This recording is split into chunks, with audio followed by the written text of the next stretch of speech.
everyone, and welcome to the opening drive on 101 ESPN in St. Louis, where it's 7 o'clock.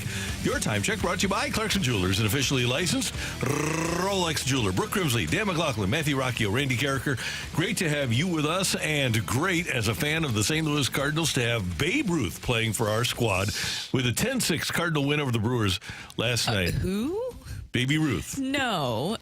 First of all, not alive. And Randy, Luken Baker. Next Babe Ruth? No. Luken Baker. The Whammer? No. The Whammer? I did think the Whammer. No, Randy. No, don't do that. He had a two-run homer. He tied the game. Yeah, pinch hit for two-run homer there. We just didn't know what we had.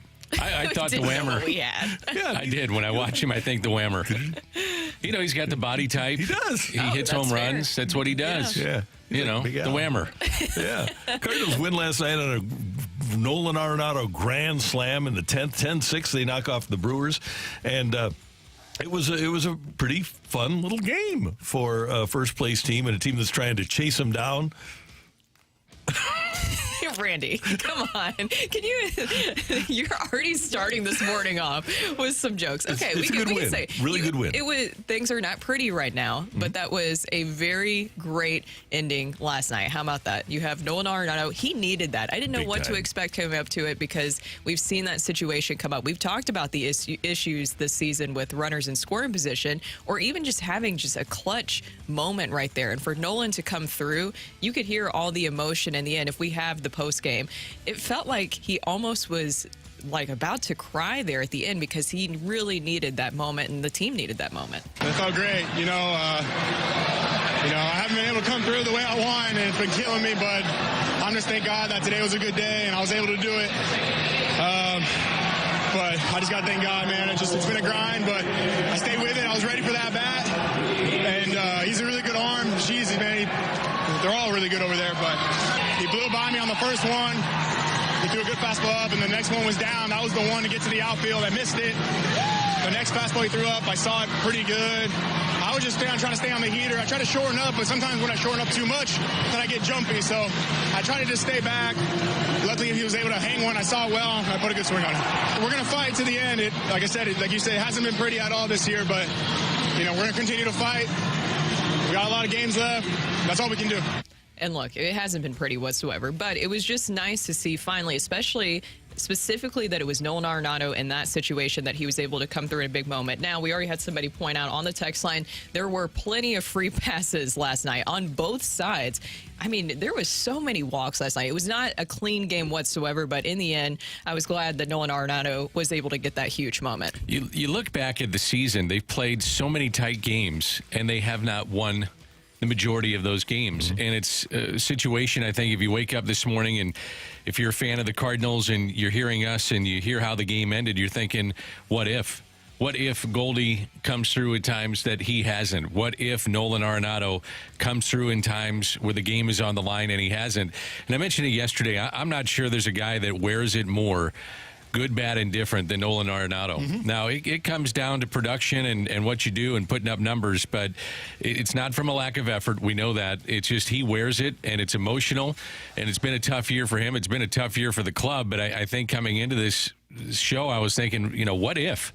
What if the Cardinals could get over the hump on some of these games, and they didn't this year, and they're out of the race right now. They'd have to make a remarkable comeback to get back into it, but it's a season of, just non-clutch hitting, and they finally got it last night. And he talked there about getting jumpy. And that the guys that are there all the time, that win World Series MVPs and win NLCS MVPs and that carry you through Septembers, their heart rate slows.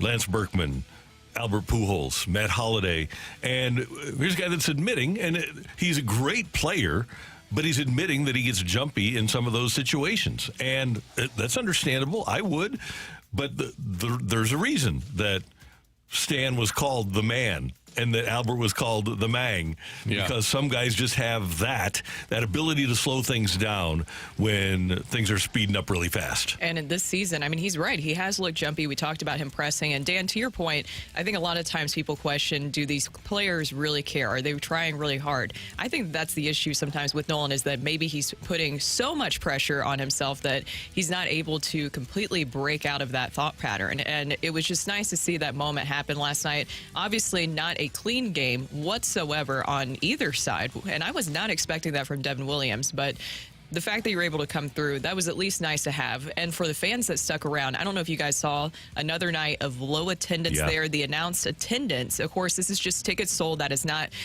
bodies in the seats. It was 29,580.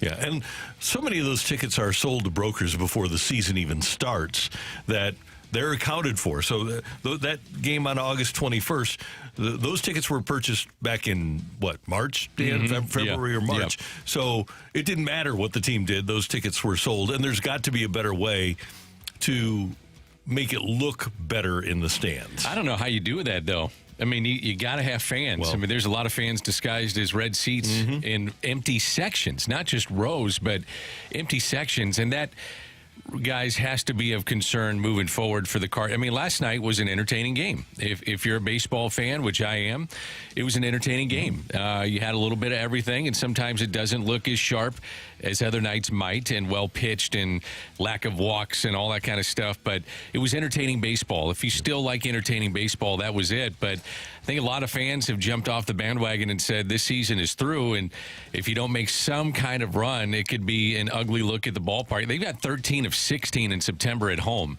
It'll be interesting to see what those games look like. By the way, before we get to Kyle Gibson, Pat Murphy has had a great year, and I think we look at him as the manager of the year.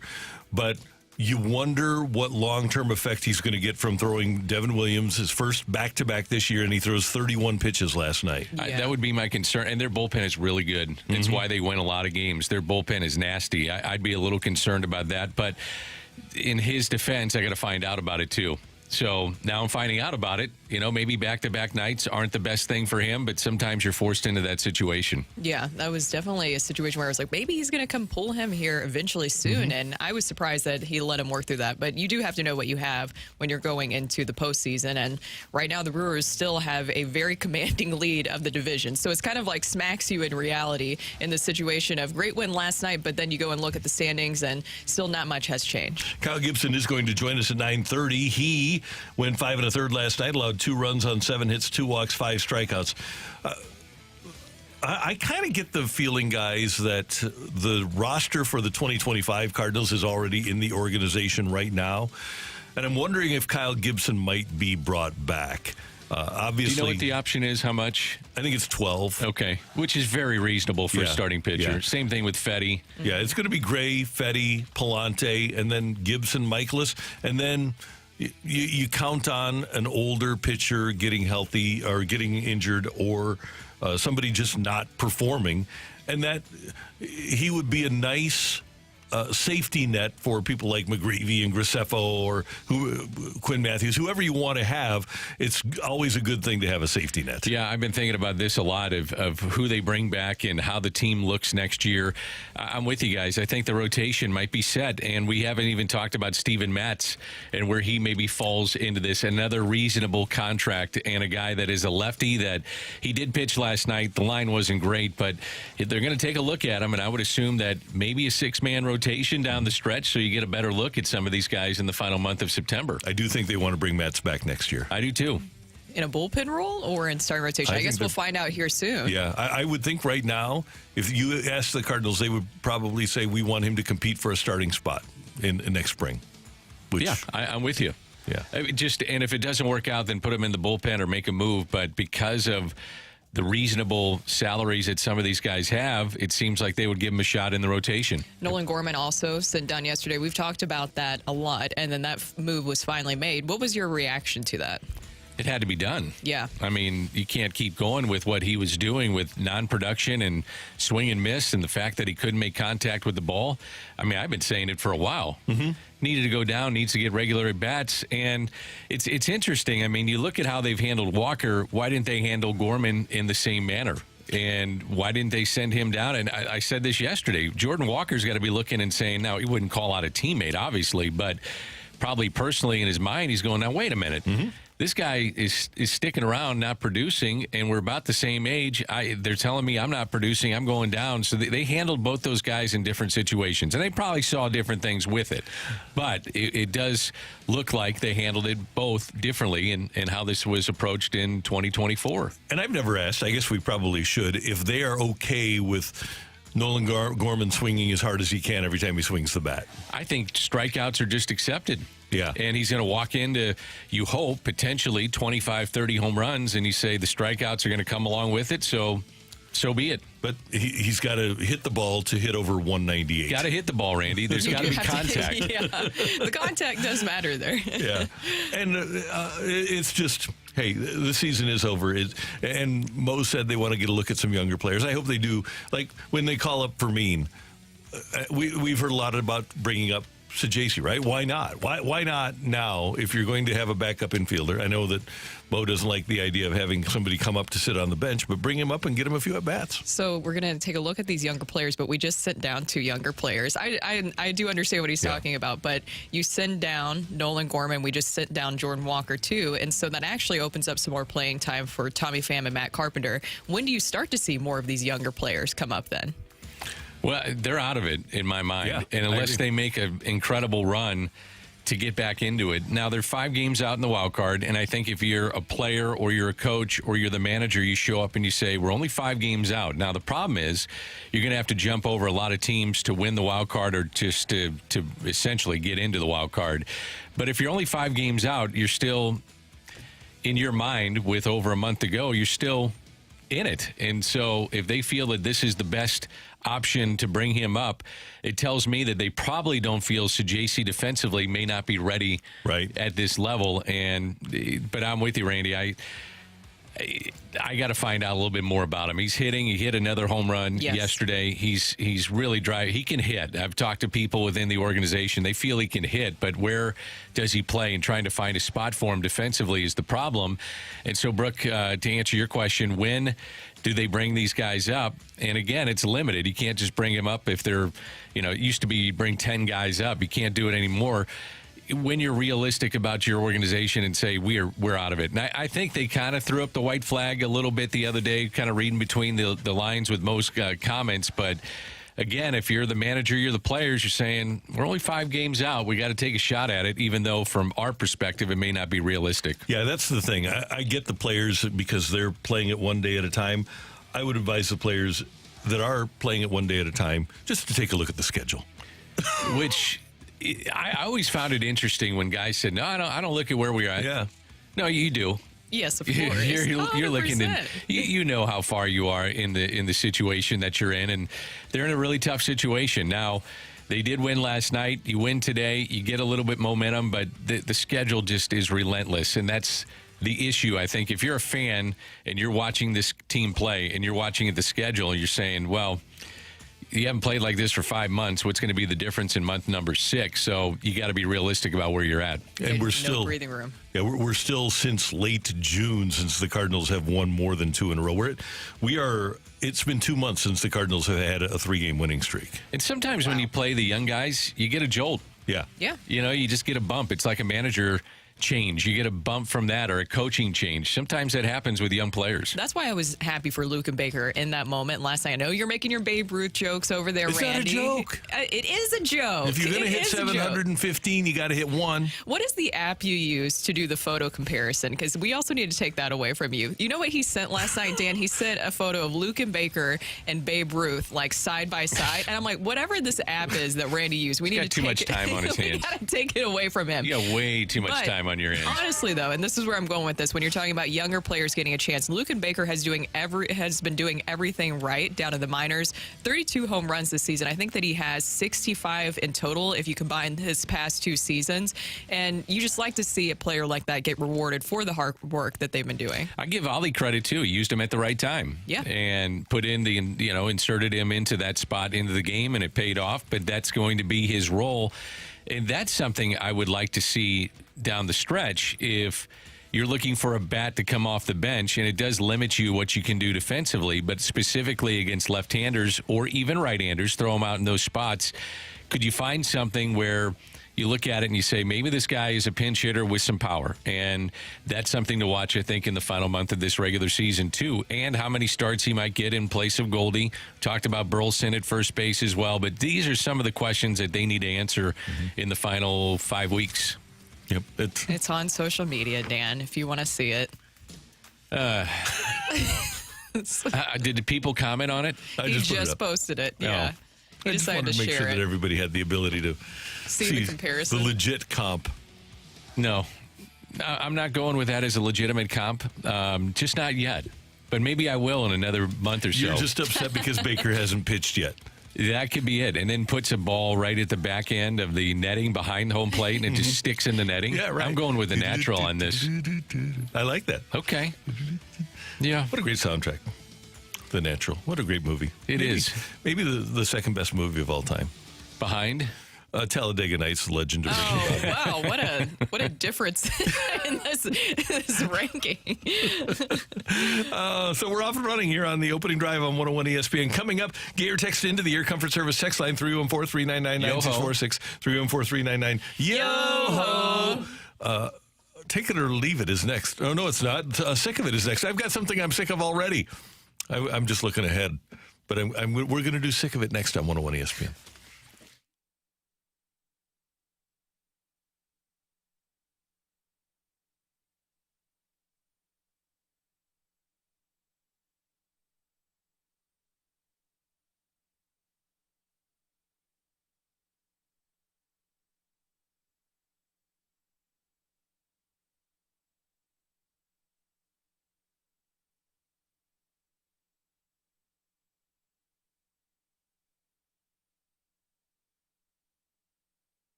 Studio. This is the opening drive on 101 ESPN.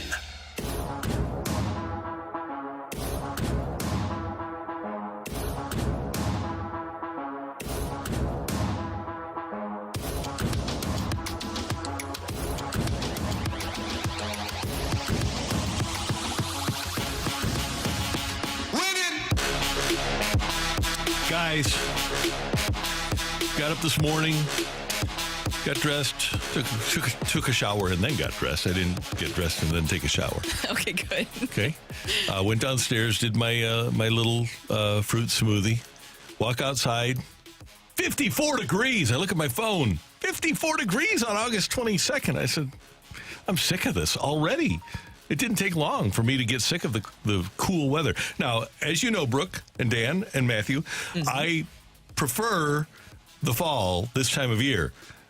But this is a next week thing. This is a September 1 thing. This is not an August 22nd September 1 thing. Yeah. I was going to say, Randy, 54 degrees, that sounds like fall weather. And if you love fall, then why would you not like this temperature? Because it's the summer right now.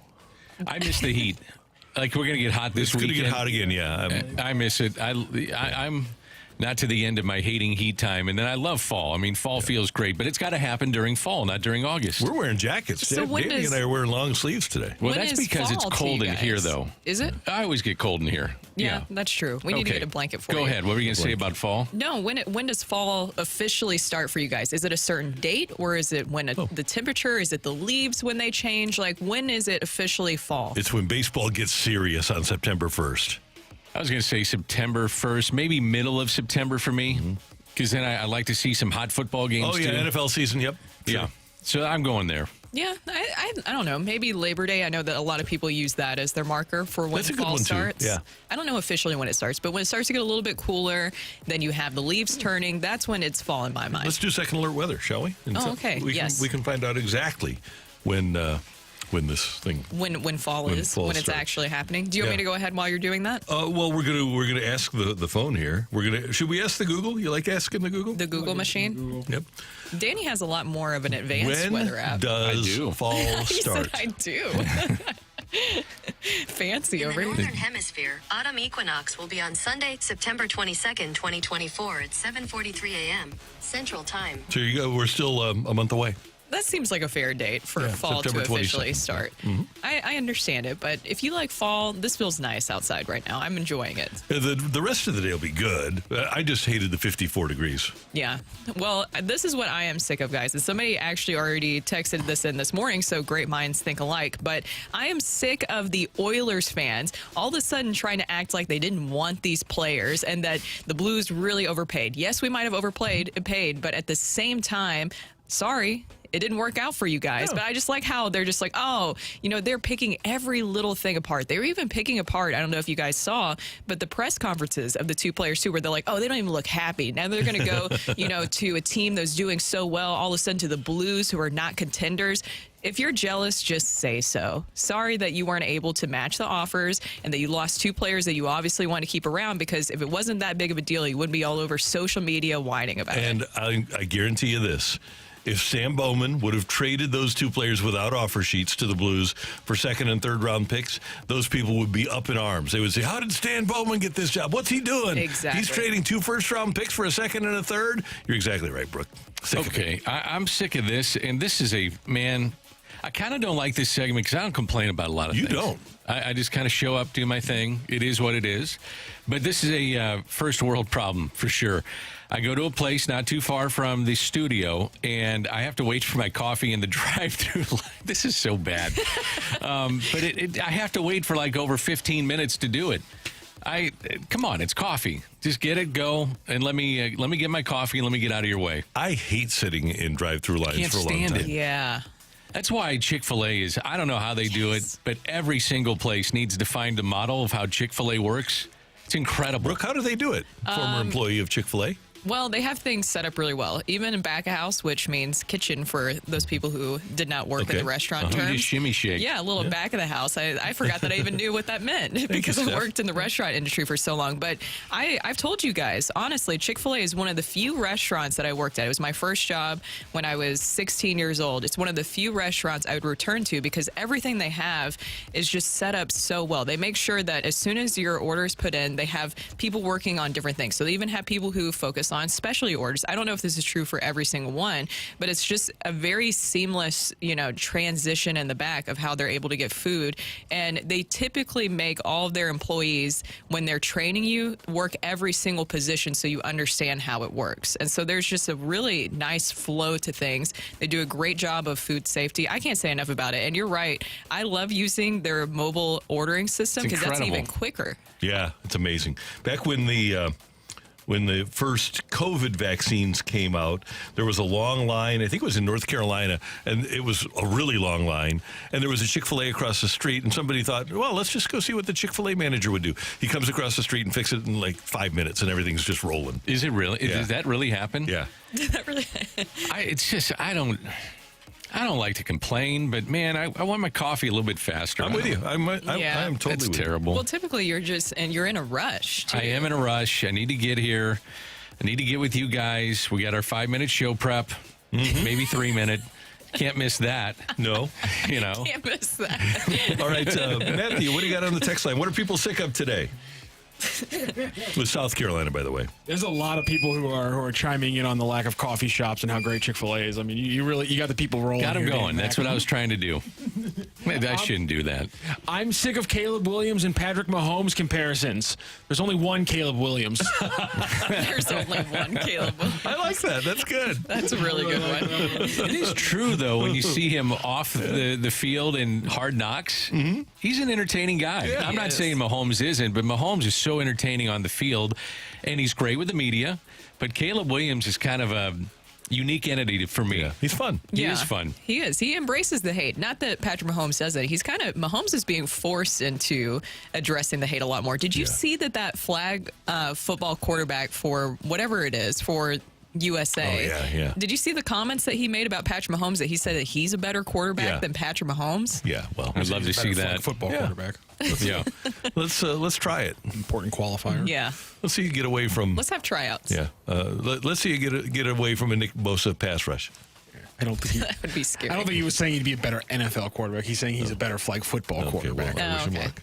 Well, still, I don't know. I don't know about that one. Yeah, and he made a general comment, just like he's mad that everyone's just automatically putting NFL players on the USA roster for the Olympics. Shocking that we would take the best athletes and want to see that. I'm sick of Patrick Mahomes, the Kansas City Chiefs, and their antics last year. It was running around in a circle in the huddle, and this year Mahomes is pulling behind-the-back passes. It's showboating, and it's disgusting. Oh, that was so cool. Come on, don't say you didn't enjoy that. I'm not a Chiefs fan, but that was so cool. Why don't you make it simple so that you don't have to type so much? Why don't you just text in, I'm sick of fun? And the thing is like, I'm not a Chiefs fan. You don't have to like the Chiefs whatsoever to say, yeah, that was really cool what he did there. I enjoyed it. Hey, I wish Will Levis could do that. yeah, we had plays here with the greatest show on turf. I remember there was one. You remember this, Dan, when Warner clapped his hands and acted like he was ticked off and turns around, doesn't use the timeout signal, turns around and he starts walking towards the sideline. He's basically in motion. They direct snap it to Marshall. Bing, bang, boom, touchdown. It was awesome. Yeah. Hey, what was the Monday night game where it was Torrey Holt and I think Oz Hakeem running against Denver? It's one of the all-time great plays. I love that play. Mississippi Coast offense, yeah. I just was thinking about that. Oh, that's and the audio of that. If Matthew, you can find that, but the audio from that Monday Night Football game, it was Al Michaels. Just look up for Holt Hakeem Broncos on YouTube. The audio from Al Michaels, Dennis Miller, and Dan Fouts. Dennis Miller, I forgot about that. Yeah. That was a thing. Jeez. Yeah, it's one of the all-time great calls. One more before we get to Greg Amsinger. I'm sick of people complaining about waiting for their coffee. Did you ever think it's just a 1 or 2 man band back there? Oh, come on. Which is true. I told you it's a first world problem. And then John Fitzgerald on the YouTube line says, they do make coffee makers. And he's 100% right. Yeah, 100% right. I told you I don't like complaining about this, but I've been frustrated here recently. That's all. Dan, I think it's fair. You just wanted to get it's not fair? No. Oh, come on. Yeah, it is. Because how many people are in the store when you're there? I don't know. How many people are in the drive-thru in front of you or behind you? I don't know. What's your order? I just get regular coffee. I mean, you worked in food service enough to know that these variables all matter, and they change based and they change day to day, and your rushes and things like that. To make coffee I or get to make frustrated. food. So. Yeah, but I'm just saying there's only so much a person can do. They're not octopuses. I get frustrated sitting at a red light that goes too long. I get frustrated walking. I hate to be saying this because I am old. I hate walking behind an old person into a grocery store that's walking super slow. Oh, Randy. Do you hate walking in general? No, I like walking. I want to move fast. Do you I want want a to move, baby. hoverboard everywhere, Dan? Yeah, I'm terrible about. Come on, let's go. Let's get this done. Let's roll. But then you feel like a jerk because you can't just speed past them. It's, you need to respect your elders. Well, I don't know about Randy, that, do you bro. speed past them? I find a way to get around them. They notice it. The old people notice? Probably. I'm getting killed on this YouTube. You're right, Dan. text Don't worry line. about it. Don't worry about the YouTube text line because I think it's great. we need to move, baby. We need to move. As a matter of fact, we need to move to a commercial because Greg Amsinger is coming up next on 101 ESPN.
This is Rocky with your Sports Center update, driven by Johnny Londoff Chevrolet and Johnny Londoff Autoplex. The Cardinals come back, plating 2 in the 9th inning, and then Arenado gets a grand slam in the 10th, and the Cardinals walk off with a 10-6 victory in Game 2 against the Brewers. The rubber match this afternoon, 1:15 p.m. It'll be Freddie Peralta taking on Miles Michaelis. Peralta on the season, 8-7 with a 4.00 ERA. Michaelis, 8-10 with a 5.41 ERA. That is your Sports Center update, driven by Johnny Londoff Chevrolet and Johnny Londoff Autoplex. See them at londoff.com. Chevy, together we drive. Are you kidding me?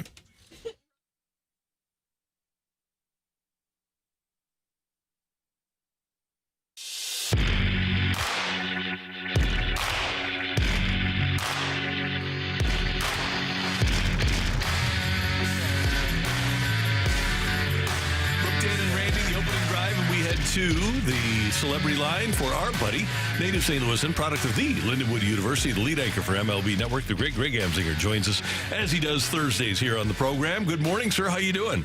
I'm doing well. I'm just wondering how Randy Carricker, during a very bleak season for the St. Louis Cardinals, reacts when he sees a walk-off grand slam. Knowing that the Cardinals are not having a good year, how did Randy Carricker react to that?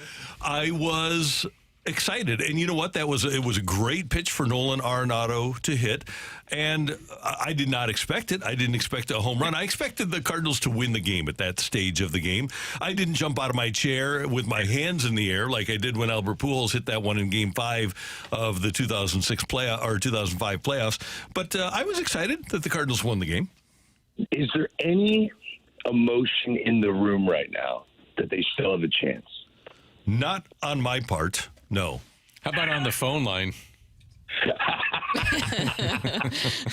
I think they still have a chance, believe it or not, because the team they're trying to run down, the team everyone's trying to run down, I think they're at a breaking point. I think the Atlanta Braves are at a breaking point. There's just too many injuries. The Austin Riley broken hand is a backbreaker to this team. And now you're going to put pressure on Ozzie Albies to come back in 2 weeks and be great. Marcell Ozuna is doing everything he can to drag this team to the playoffs. And I just don't think the pitching, which has been a pleasant surprise without Spencer Strider, with Chris Sale probably going to win the Cy Young, Ronaldo Lopez with an ERA barely over 2, those guys have been good. I just think they're at a breaking point. I don't think they're going to score runs. They need Whit Merrifield to be good. They need Gio Urshela to hit. That hasn't happened since he was a Yankee years ago. I think there's a chance. I think there's a chance for the Mets, the Giants, and the Cardinals to run them down. Greg, from June 20th through 24th, the Cardinals swept to the Giants and beat Atlanta. They won 4 in a row. June 24th concluded that stretch, the last stretch the Cardinals had in which they won more than 2 in a row. That's a wonderful nugget. June I like 24th, early in the morning. 2 months away. 2 months ago. Yeah, well, look, we've seen this before. It's sort of in the logo's DNA that this is the time of year when September's around the corner to kind of ramp it up.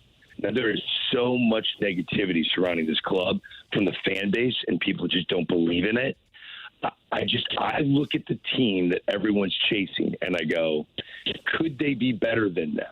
And it's hard to say just because we're broad stroking here. We've seen the last 5 years, and we think the Atlanta Braves, who won 6 straight NL East titles, are much more superior than the St. Louis Cardinals are right now. But the honest to God truth is the Cardinals are much healthier. Much healthier. They have tinkered with the roster. Young players they've committed to.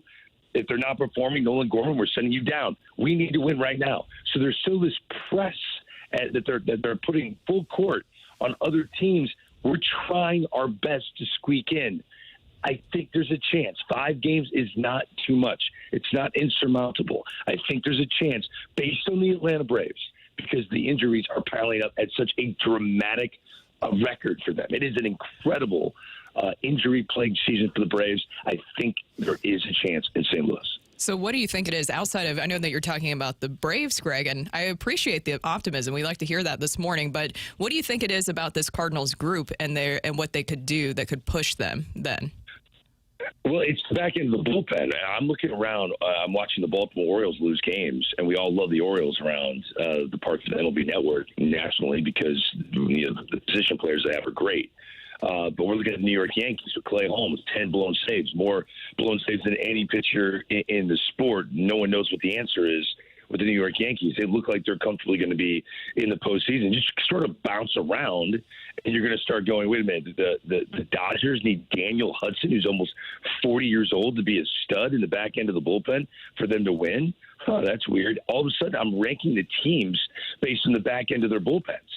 Now, as I say that, I like the Braves back into their bullpen. I think Raisel Iglesias is one of the most overlooked closers in the game, but he's not Ryan Helsley. I think the back end of the Cardinals bullpen has been the strength of the team all year long.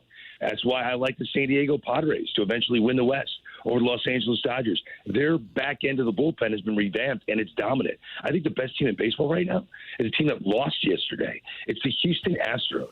Their bullpen is ridiculous. So now with Verlander back, they have a 6-man rotation, which means they have more starting pitching depth than anybody. This kid Spencer Arrighetti, best stuff in the rotation. That's including Framber Valdez.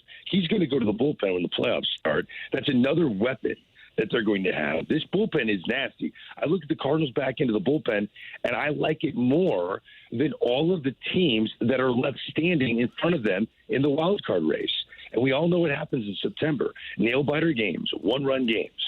Those games will be decided by bullpens that are strong, and the Cardinals' bullpen is the best of the 4 teams in that mix. As you can imagine, Greg, a lot of people talking about the Jordan Walker situation comes up briefly and then goes back down.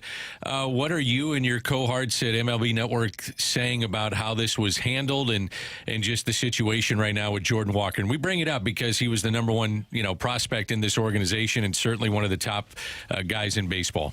Well, Dan, as you know, the growth of an organization can be stunted when the number one prospect in the organization doesn't pan out. And it's essential that these players do, because it's like a methodical process. You're going to have your Goldschmidts and your Arenados, so these banner years where they're a top 3 MVP finalist, and then they age, right? And then what you want is to have that next wave of young talent to come and kind of replace those guys. And Jordan Walker was supposed to be, he was branded as that next guy, and when it doesn't work out, it sets you back a couple of years. It really does. So if you're asking what guys were saying, Harold Reynolds, my dear friend, one of my best friends in life, just yesterday reacting to the news of Nolan Gorman, who he's never been a fan of moving Nolan Gorman to second base, although I don't understand why. I think Nolan's done a good job defensively adjusting to that, but he thinks he's a true third baseman.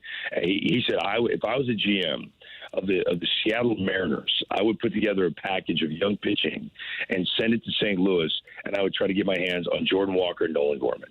And he's like, the Cardinals organization, they have not developed young hitting, and it's clear as day. And my response is, wait a minute, Alec Burleson, is he 25 years old? You got Mason Wynn, who's only 22 years old.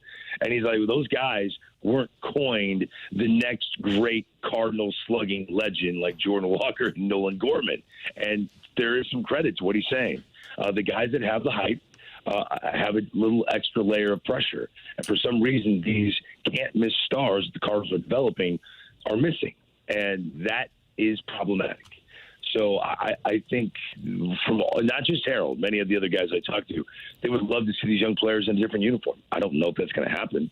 I think the Cardinals are going to sink or swim with these young guys because they're still immense talent, and the fans in the stands who are upset to watch these guys go 0-4 can recognize the potential of a Walker and a Gorman. But I don't know how this plays out. I'll just say this. If Gorman and Walker don't figure it out in the next 2 years, the Cardinals will not be a perennial powerhouse like they've been for decades in St. Louis. Greg, let's play a fun baseball game. Joey Votto announces his retirement yesterday. Is Joey Votto a Hall of Famer? Yeah, based on the electorate now, he is. It's not based on my opinion. It's based on the guys I know that vote for the Hall of Fame. And I kind of hate that. It kind of drives me crazy. We should be able to immediately say yes or no. But the groupthink in baseball is so thick and gross that I blame social media for this, because there's like a swirl of who's voting for who. Public ballots are made available well before the results come out, so we're going to know where it's all leaning. His on-base percentage is ridiculous. It's historic for his era, and I like Joey Votto. Amazing talent. I'll tell one Joey Votto story, which is why I'm happy he will be the Hall of Famer someday. Mm-hmm. We did a whole show on the Reds for spring training, and long story short, our runner, which is a young person that takes the tape and feeds it back to Secaucus, instead of feeding it, hitting the feed button, the young runner erased the entire interview. And it was about 40 minutes before we were live. And I obviously had the courage. My producer didn't want to do this. I was like, I want to go back in there and see if I can pull him back out. So I walk into the spring training clubhouse, and everyone's gone but Joey Votto, and he's in full clothes, like he's street clothes, and he's putting like a cap on to leave, like he's leaving. And I go, hey, Joe, I just want to let you know that the interview we just did, it was amazing. You were so gracious with your time, but it's not going to air tonight. We had a technical error, and it was a race. I really apologize. I just want to let you know. And he's like, that whole thing we did? I'm like, yeah, I'm so sorry, man. I am so sorry. I'm not going to ask you to come out and do it again because you're leaving. I get it, but I really appreciate it. He's like, all right, that sucks. I'm like, yeah, I know. And I walked out, and he was walking to the exit. And we're packing up our stuff, and all of a sudden I hear you guys know this sound when baseball players walk by when they're in their cleats. You hear the nails hitting the concrete, right? Yeah. And all of a sudden I turn around, here's Joey Votto walking back out in full uni. Oh, man. I will love Joey Votto forever because of that, and I hope he's a Hall of Famer. Okay, so this is the game that I want to play. Joey Votto, 294 career average. Player B, 293. Joey Votto, 409 on base. Player B, 406. Joey Votto, 511 slug. Player B, 537. Joey Votto, 920 OPS. Player B, 943 OPS. Joey Votto, 356 career home runs. Player B, 366. So if Votto's a Hall of Famer, player B, Lance Berkman, has to be too, right? Oh, my gosh, absolutely.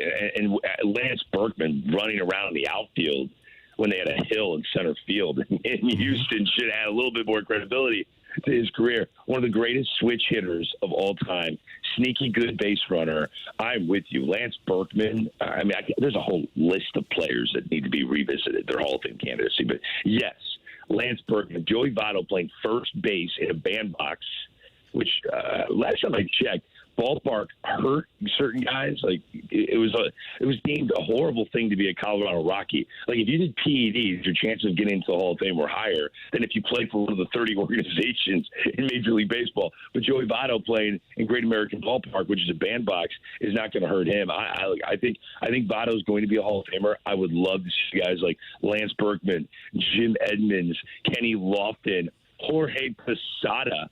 If Joe Mauer is a first ballot Hall of Famer, I know Joe Mauer won 12 rings. I know he won 12 world championships with the Minnesota. Oh, wait, he didn't win one. He didn't win one. Jorge Posada deserves to at least get his resume looked at again. I'm sorry. What are we missing? Oh, totally.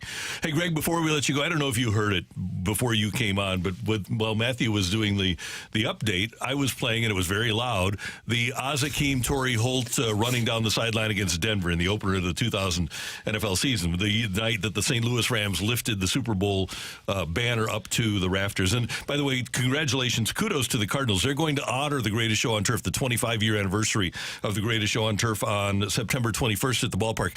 What's your greatest memory of the Greatest Show on Turf? Oh, my gosh. My greatest memory of the show on turf was Kurt Warner's first start. And I am cleaning the back cooler at Deerberg's in St. Peter's. And the radio is blasting the Rams game. And I'm not even kidding you. We all scream. He throws like his third touchdown of the game. And we scream. And this woman was cutting in the this is my memory. Yes, it's early in the morning. I'm giving you my memory. So there's a salad bar in the same area as the produce guys, right? And this woman was chopping fruit, and she chopped her finger. Oh. So Kurt Warner throws his third touchdown. We all explode. We're listening to Steve Savard call the game on the radio, and this woman cuts her finger, and we immediately – the Greatest Show on Turf almost like made this woman lose her thumb. We all like raced, and I couldn't hear the rest of the game. But the Greatest Show on Turf, I knew it was going to be a special season when Kurt Warner was causing harm, because not just the opposing defense, but the people in the salad bar at Deerberg's in St. Peter's. That's where I knew there was something special with the St. Louis Rams. That's fantastic. Greg, we always love having you on. Thanks so much for the time. We appreciate it. We'll talk to you later. All right, take care, guys. See you, man. That's Greg Amsinger, MLB Network on 101 ESPN. Coming up, we've got Take It or Leave It. You can send in your text, 314-399-9646, 314-399-YO-HO. TIOLI next on 101 ESPN.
say something, put it out there. If you like it, you can take it. If you don't, send it right back. Get your text into 314-399-9646 and give us your take it or leave it. Brought to you by Gloria Lou Realty. Visit GloriaHasTheBuyers.com and start packing. That's my final offer.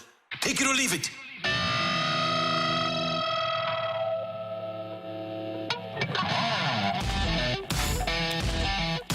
Brooke, Dan, Matthew, and Randy, it's time for TIOLI on 101 ESPN. Guys, last night, Elly De La Cruz became the 5th player in baseball history to have a 20-60 season, 20 homers and 60 stolen bases.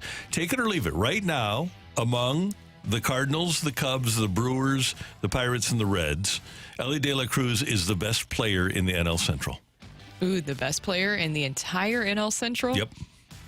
I haven't looked at Paul Skeen's numbers lately, but that's a pretty good starting pitcher that you have over there. But if you're talking maybe specifically to the excitement level that he's bringing and what he's able to accomplish, I'll take it for that.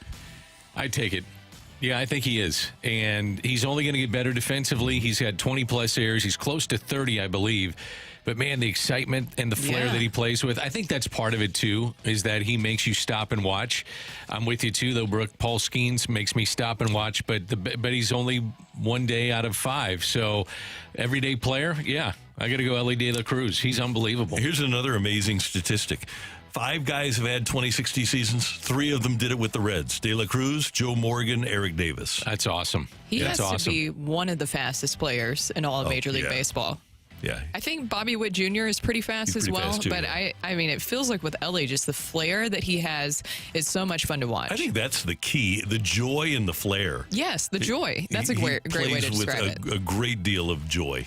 Take it or leave it. I don't know if you guys saw this last night during the broadcast, but there was a man who was very dedicated watching all the way through the game and even went shirtless. We've had the rally squirrel. We had many different things for this team when it comes to different rallying stuff. What about the rally shirtless man? Take it or leave it. The Cardinals need to get him to every game at this point. Take it, 100%. Yep. Can you fit him on the ring, though, when they win?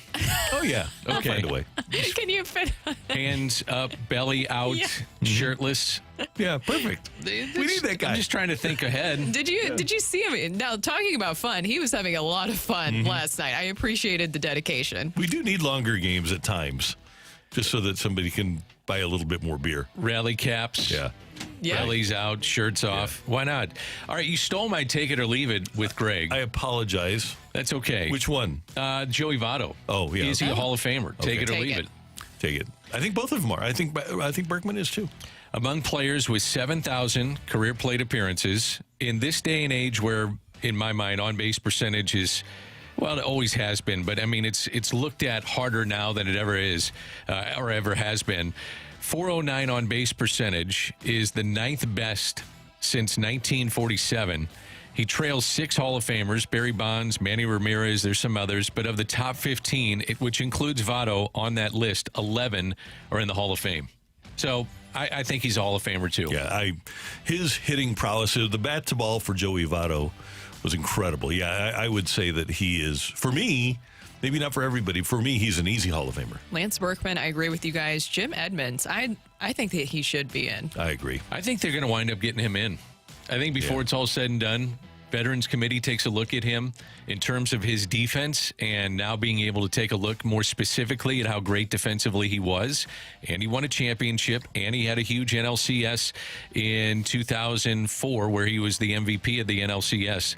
Those are all things that are going to come in the checkbox of positives, and I think he will have a chance to get into the Hall of Fame. And if they had a presenter like they do in the Pro Football Hall of Fame, here's one of the things that I would provide if I presented Jim Edmonds is his ridiculous postseason numbers. Yep. They're just unbelievable. They're otherworldly. And I would go with Edmonds' postseason numbers for his postseason career, an 874 OPS, 13 homers, 42 runs batted in. The other thing, too, you were talking about certain players that cannot rise to the occasion.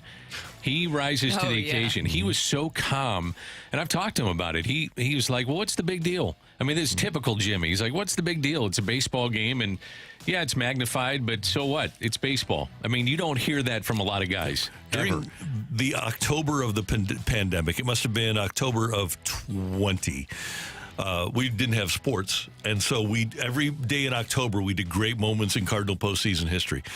And out of those 30 days, Jim Edmonds was probably in 25 of them. It's incredible. Yeah. His catch with Brad Ausmus at the plate was incredible, and then Game 6, winning that with a walk-off homer.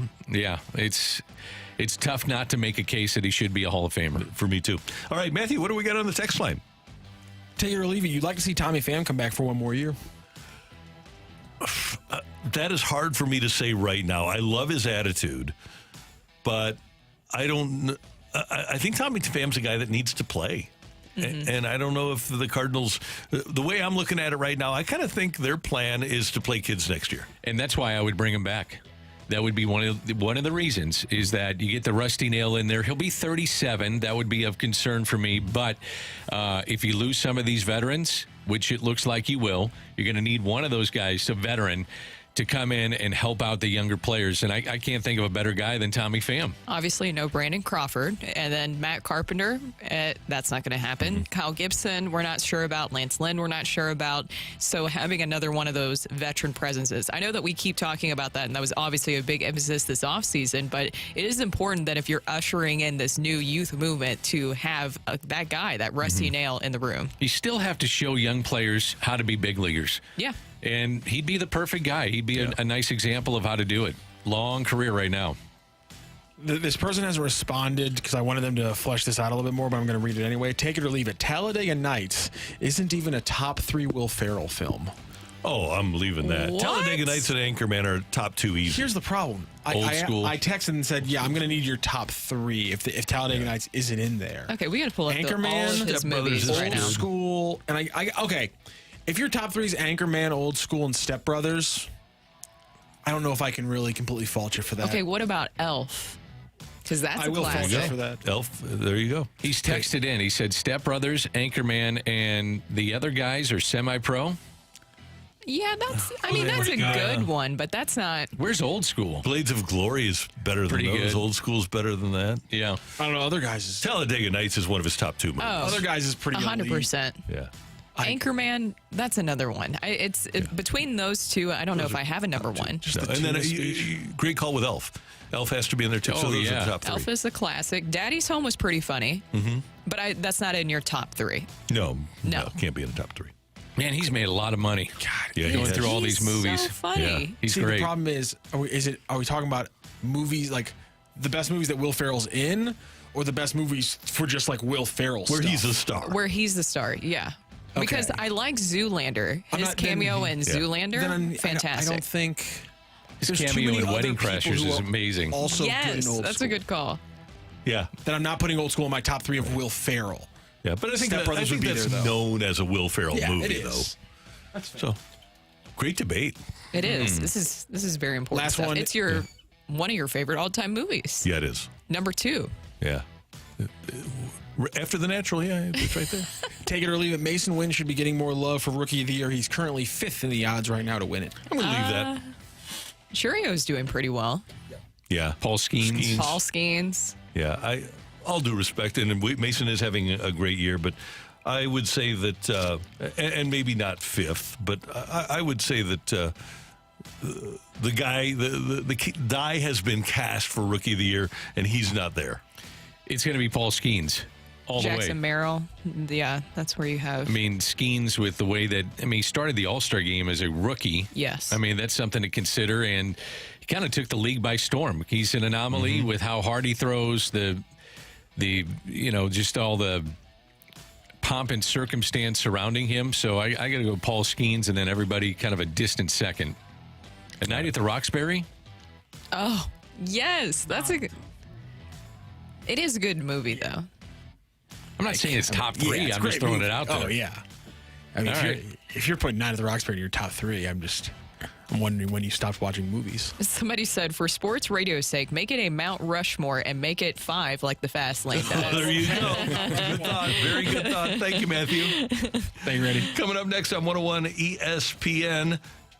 You know what we've got? We've got, how do you feel about the NFL right now? Because the NFL is a great product, but we kind of hate the business. So how do you feel? We want you to weigh in here on 101 ESPN.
Hey, it's Randy, and when it comes time to sell your home, if you need to find a reliable agent, I've got one for you. It's Gloria Liu with Your Home Sold Guaranteed Realty. And here's why you should call her at 314-325-6888. Gloria already has buyers for your home. Isn't that amazing? She has solutions for you to sell your home, but she's able to guarantee the sale of your home in writing because Gloria already has buyers. Thousands of ready buyers from over 20 years in an exclusive database that are looking to buy in your neighborhood and in your price range. And that's how Gloria nets you the most money and creates the highest demand, because many times you get multiple offers, and that means more money in your pocket. She really does an amazing job, and that's why she is St. Louis local real estate authority with those 20 years of experience, hundreds of homes sold in just the past 12 months, and the only agent I'd trust to sell my home. She should be the only one you'd get to sell your home to. It's Gloria Liu at 314-325-6888. You can visit her on the web at gloriahasthebuyers.com, and as always, Gloria and seller must agree on price and possession date. To learn more, visit gloriahasthebuyers.com.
Day's top stories. It's the Opening Drive's Fresh Take.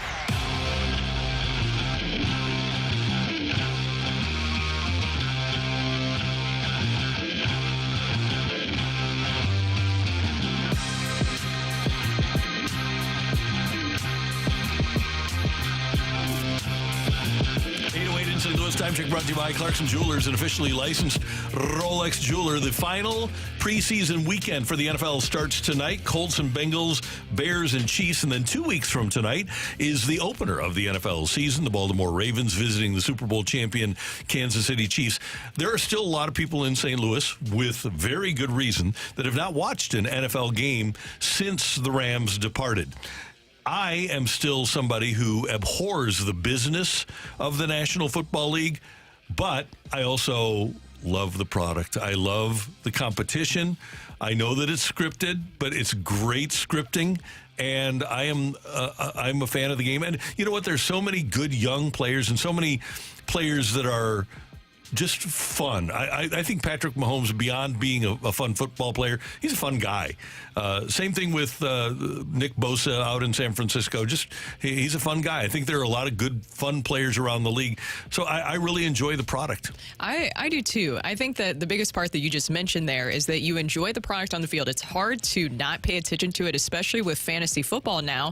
Now I'm paying attention to players that I probably would have never paid attention to before because of fantasy. It gets you a lot more invested and hooked, and also gambling is another big side of that as well that has really grown because of the NFL. And I think the side of it I don't like that you touched on, Randy, is the business side, the dirty side, especially here in St. Louis. We heard Michelle this morning on Sportsmanlike, where she was, reading the rights about the Rams and everything. And we know the story here of how that all unfolded and how it was really handled in the national media eye. For me, coming from the outside in, I didn't really feel like I learned the true full story until I came here in St. Louis. And that's sad because it shows you how well the NFL kind of does like a PR campaign to make it not seem as bad as it was. And it just shows you how bad that business side can be. Dan Snyder, that whole situation, that was a terrible way that they handled things. There's a lot of things that you can look to on the business side that are really, really bad. The stadiums and how they handle that, where they have, because of this situation, not just in St. Louis, but with some other cities as well, they have that veiled threat that they present to cities where, okay, if you don't want to pay $2 billion for a brand new stadium, we can also go somewhere else. We have that threat. We've done it before. We have examples of this. I don't like that shady side of the business of it. They had 1 million people sign up, I think, for ESPN Fantasy Football. Wow. And they were making a big push to try to get it there. I don't know if they did get to that benchmark, but Brooke, you're 100% right. Fantasy football leagues, gambling, and the fact it's the only thing that's going on those days, how they market the sport to make it a premier event to watch on a Thursday night, on a Saturday night, on a Sunday, on Monday. They control the television markets for the most part, just about everywhere in the country. And it's just, you can't not watch, at least for me. I have to watch it because I enjoy it so much. I hate what happened here in St. Louis, the business side of it. I've told the story that my son, for Christmas, got a Todd Gurley jersey from Santa Claus, and then, 2 months later, they're out the door, and he's trying to figure out, why did this happen? And trying to explain that to my son. And I realize that's getting a little schmaltzy maybe, but... There were a lot of kids, a lot of parents in St. Louis that had to make that same explanation, though. It's not schmaltzy. It sucked. It was terrible. So that part of it I couldn't stand, but the fact that I have friends that love to maybe put a wager down on a game, and fantasy football, I'm a part of that, a few leagues. That makes it fun for me. Gives me interest in the league. And you use the word interest. Think about this. We're in the dog days of training camp, and training camp is going down the stretch. And what happens? Tua Tagovailoa blasts his former head coach. And it's a story for a couple of days. Yes. They have such an incredible ability to make the NFL front and center all year long. It's always talked about. There's always a story that is going on because they let their players really show showcase their personality, good or bad, because they understand on the NFL side that even bad press is good press because people are constantly talking about the NFL. It feels like there's never a slow period or dead period where there isn't some sort of story. I'm just really curious because I thought about this the other day, going around town and even just talking to people, that there's sporadic fans here in town about teams that they gravitated to after the Rams left. I see some Chiefs fans. Now, I know that there's a lot of people that have feelings about people who turn over to the Chiefs bandwagon, if you will, after the Rams left. But I also run into Steelers fans, different things like that. So for the people who are NFL fans here, I'm curious about which team that they gravitated towards. I'm a Steelers fan. And once the football Cardinals left, I got into the Steelers. I really enjoyed watching them. I watch them whenever I can now. So I'm a perfect example where I gravitated to a different team, which for me was going back to the Steelers and going back to marketing. I mean, how good is Hard Knocks? Yeah. Hard Knocks is just phenomenal. And you're learning more about Caleb Williams. You may find a player that you watched and said, ooh, I'm going to watch that player now for the remainder of his career because I bought in. So we're getting a lot of texts that some people are back in and some people are out after the Rams left. I think it's a mixed bag a little bit here in St. Louis. Yeah, we have a Packers fan that is coming in. It seems like people have different reasons as to why that they jump ship to other teams. It's just hard because of the way that things have left. I've also encountered a lot of people that cannot watch an NFL game after that. Yeah, a lot of those. My daughter, because of Lamar Jackson, she gravitated towards the Ravens. We were kind of a Ravens household. She's got all kinds of Ravens clothing. I don't have any NFL clothing. I don't have an emotional attachment to a team, but I do like watching teams. I do like. I will really enjoy the Ravens-Chiefs game 2 weeks from tonight. I don't know that I'll enjoy watching the Arizona Cardinals, but that's the team I've kind of attached myself to. But they aren't very good. So I feel like if they ever get good, I won't be accused of being a bandwagon jumper. I think the other thing, too, is that if you're invested in the NFL, you get the Sunday ticket and bouncing around. Mm-hmm. And then, obviously, when you look at Red Zone, you're going to dramatic plays in every game. And it seems like every game comes down to a field goal or a touchdown. But they're going to go to games that are tight.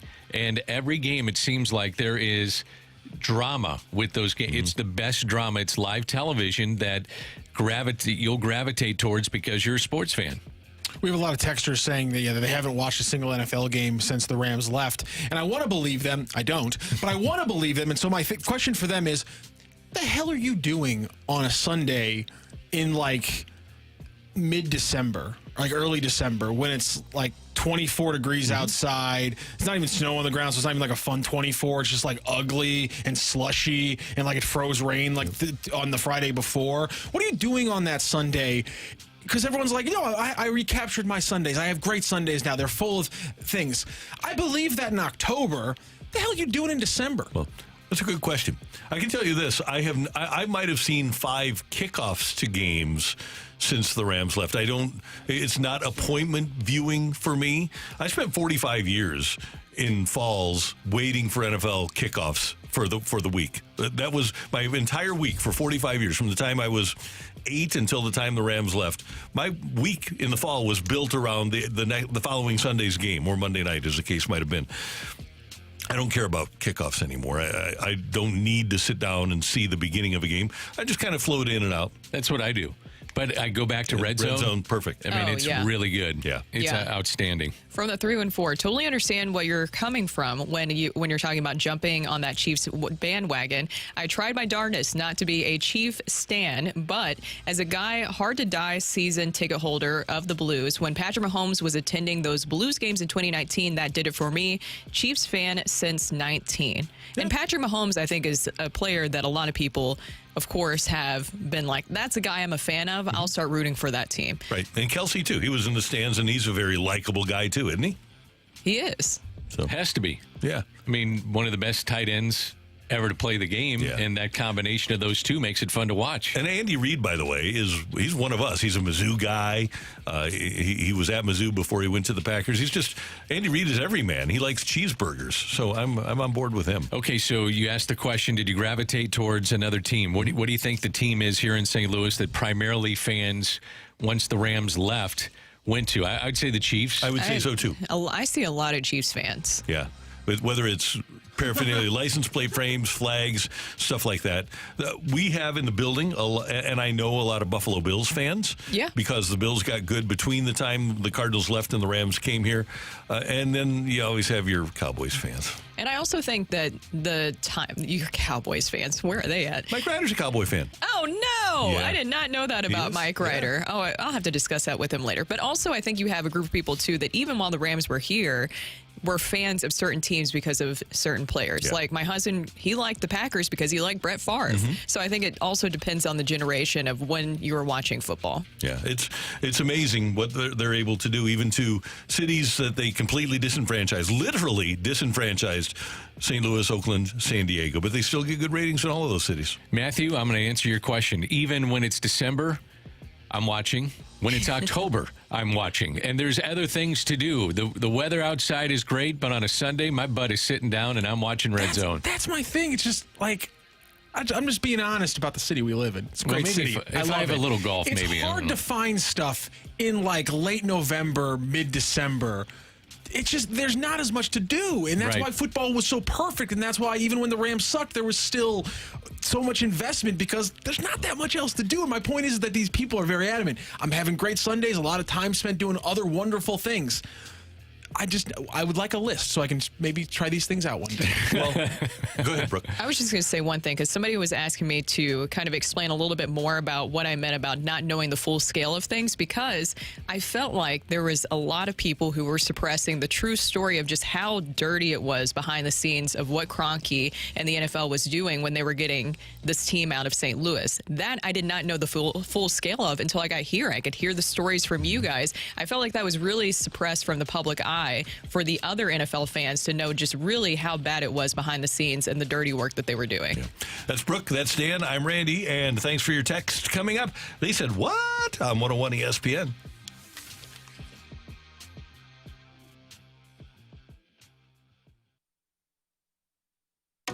Meet Sumner One, your go-to source for all things office technology. We're proud to be one of the largest independently owned providers in the region with 11 strategic locations across 5 states. At Sumner One, we specialize in workplace solutions, enterprise print, production print, large format solutions, cutting-edge document technology, and more. Quality, service, and innovation. That's the Sumner One advantage. Visit us online at sumner1.com. That's SUM.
One of the things that's really convenient for me and my family is having the home protection plan from Hoffman Brothers. You can find them on the web at hoffmanbros.com and learn all about their home protection plan there.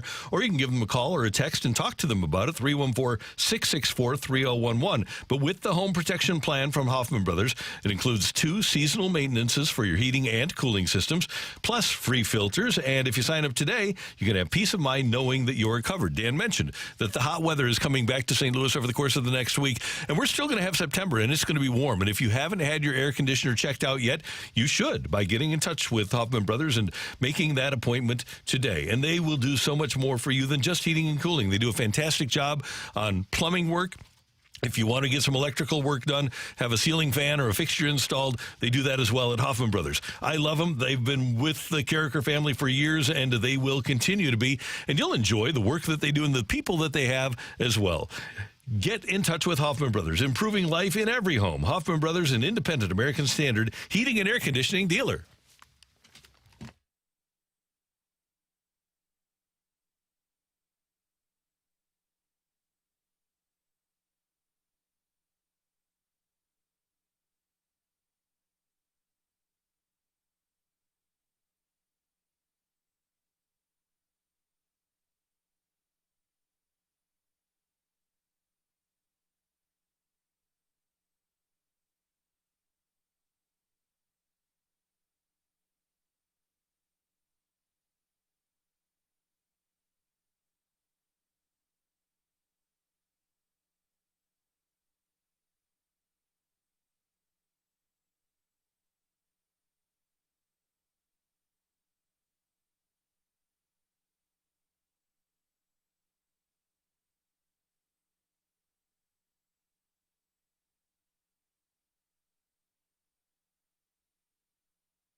Bro, what are you talking about, man?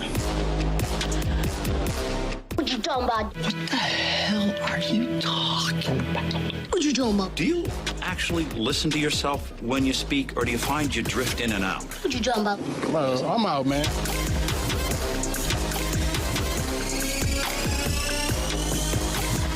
Brooke, Dan, Randy, and Rocchio here, and it is time for They Said What? Randy, you were a little late to that one. Oh, you're preparing for the moment. Okay, well, college football is right around the corner. It is finally back. And Mizzou will kick off their season next week, hosting Murray State for their season opener. Now, I get it, guys. It's not the most exciting of opponents to start the season, but head coach Eli Drinkwitz, he doesn't want bandwagon fans to just pick and choose one game that they want to go to. He wants full support starting now by selling out the first game of the season. Here's what he had to say about fans coming to the game. But our challenge is we need to sell out this first game. All right, we're a top 11 program in the country coming off a Cotton Bowl win, and in my opinion, if we don't sell out the first game, then that shows me that we're not where we want to be as a fan base yet. Okay, I mean that's just the reality of it. Don't sit on the sideline and wait. Well, it's got to be this game. No, it doesn't. Come watch this team and be excited about this team and embrace this team. And the same challenge that I have for our players is let's have a 1-0 mindset. Let's try to be a 1-0 team and be a 1-0 fan base. Don't get excited about the game in November after the bye week. Like, I don't know what that game's going to look like. I know this week or next week versus Murray State's the most important game we have. And we need to sell it out because we need to show the rest of the country that we're serious about our program. I didn't see any issue with that. Of course, there were some people who were trying to say, well, okay, he's being a little bit harsh there. But I get what he's saying because right now, Mizzou is in the national spotlight more than ever. They're being talked about all over the country, and they have high expectations going the year. He wants to make sure that that fan support matches the national attention that they're getting. And it is a Thursday night. It's not easy. But if you really wanted to sell tickets and you have an open invitation to the #1 sports show in your biggest city, and you basically have an 11-minute commercial available to you to sell those tickets, shouldn't you take advantage of it? Because we've offered, Eli Drinkwitz knows he has an open invitation to join this show, and he goes to places where nobody listens. So it seems to me, if you really want to sell tickets, you want to talk to a lot of people and say, hey, we've got a great team, come and watch it. I think the other thing, too, is you go after fans, you do not win. I mean, seriously, No, you're not going to win against fans that if you're calling them out a little bit, that could turn some people off, too. I do believe that. There is truth, though, to what he's saying, which is they are the number 11 team in the country, and when you're the 11th team in the country, they should be supported. I don't know the answer to this, and I am curious about this. How hard is it to get a hotel room? And maybe, Matthew, you went to Mizzou, you would know this answer certainly better than I, but getting a hotel room or getting VRBO in Columbia, and I think that makes it tough too, but it's easy just to drive down to Columbia. It's 90 minutes and then 90 minutes back, and I don't know if that's part of the problem here too. I'm just not sure. That's a really good point, because I think that I don't know how easy it is to get out, in and out of there. I've been to games, especially covering them, and I usually have to leave that evening because I haven't been able to get a hotel room. It does get pretty packed over there for games. I don't know how to take it. I know that what you guys presented, it does make a lot of sense about, is this kind of a bad thing where it looks like you're calling out your fans? He doesn't want fair weather fans. He wants the fandom to start right now to show support for his team and what they've been doing building up into this point. But I also kind of took it as, maybe I've seen so many Eli Drinkwitz and his press conferences and how he kind of handles things, where it's kind of like a little cheeky in the way that he's presenting it. He's presenting it as a challenge for everybody. Well, that's good. And they'll be close to a sellout. They've already sold out on a season ticket basis, so he's trying to sell a few more tickets. Hey, you make $6 million a year. You got to generate revenue. Yeah, I like your point too, Randy, is if it's an open invitation, then that's part of the deal, is selling your program across the state. And we don't hear them very often, at least not in this town. I don't hear them very often. And I think you're right. Now, let me counter that by saying, if he goes on stations, would it motivate fans to go out and buy a ticket? What do you think? With his personality, I would hope so. And I think that's part of the responsibility of the head coach of the state program, too. Gary Pinkel came on with us every week. Barry Odom did, until he got mad.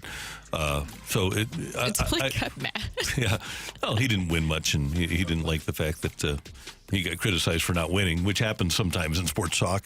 But it seems like in this situation, especially because they always give us this song and dance about how important St. Louis is to them, seems like you should put your money where your mouth is. And I think they have around 25 players on their roster currently right now. Luther Burden, he is a huge name now nationally. I don't know if you guys saw, he also did a campaign with Livy Dunn for Nautica. He was modeling for them. So he works for the William Morris agency now. Not works for, but he's represented by the William Morris, one of the biggest agencies in the world.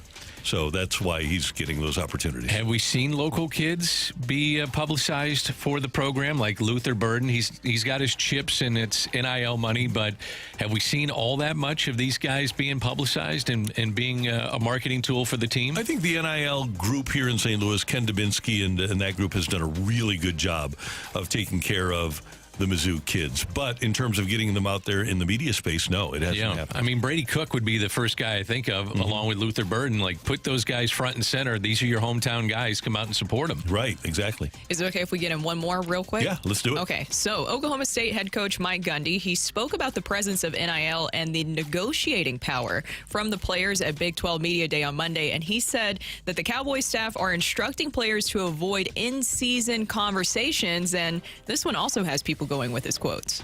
That's what I told the players. You can just, there's no negotiating now. Portal's over. Right. All negotiations history. Now we're playing football. You can enjoy just coaching and playing football. Conference and a 12-team playoff and everything being so different, just the newness of it all. Yeah, and the business side of what we do now is we have to have those conversations with them. Tell your agent to quit calling us and asking for more money. It's non-negotiable now. Start again in December. So now we're able to direct ourselves just at football, and that part is fun because there's been so much other stuff going on. It's been hard to really focus on football.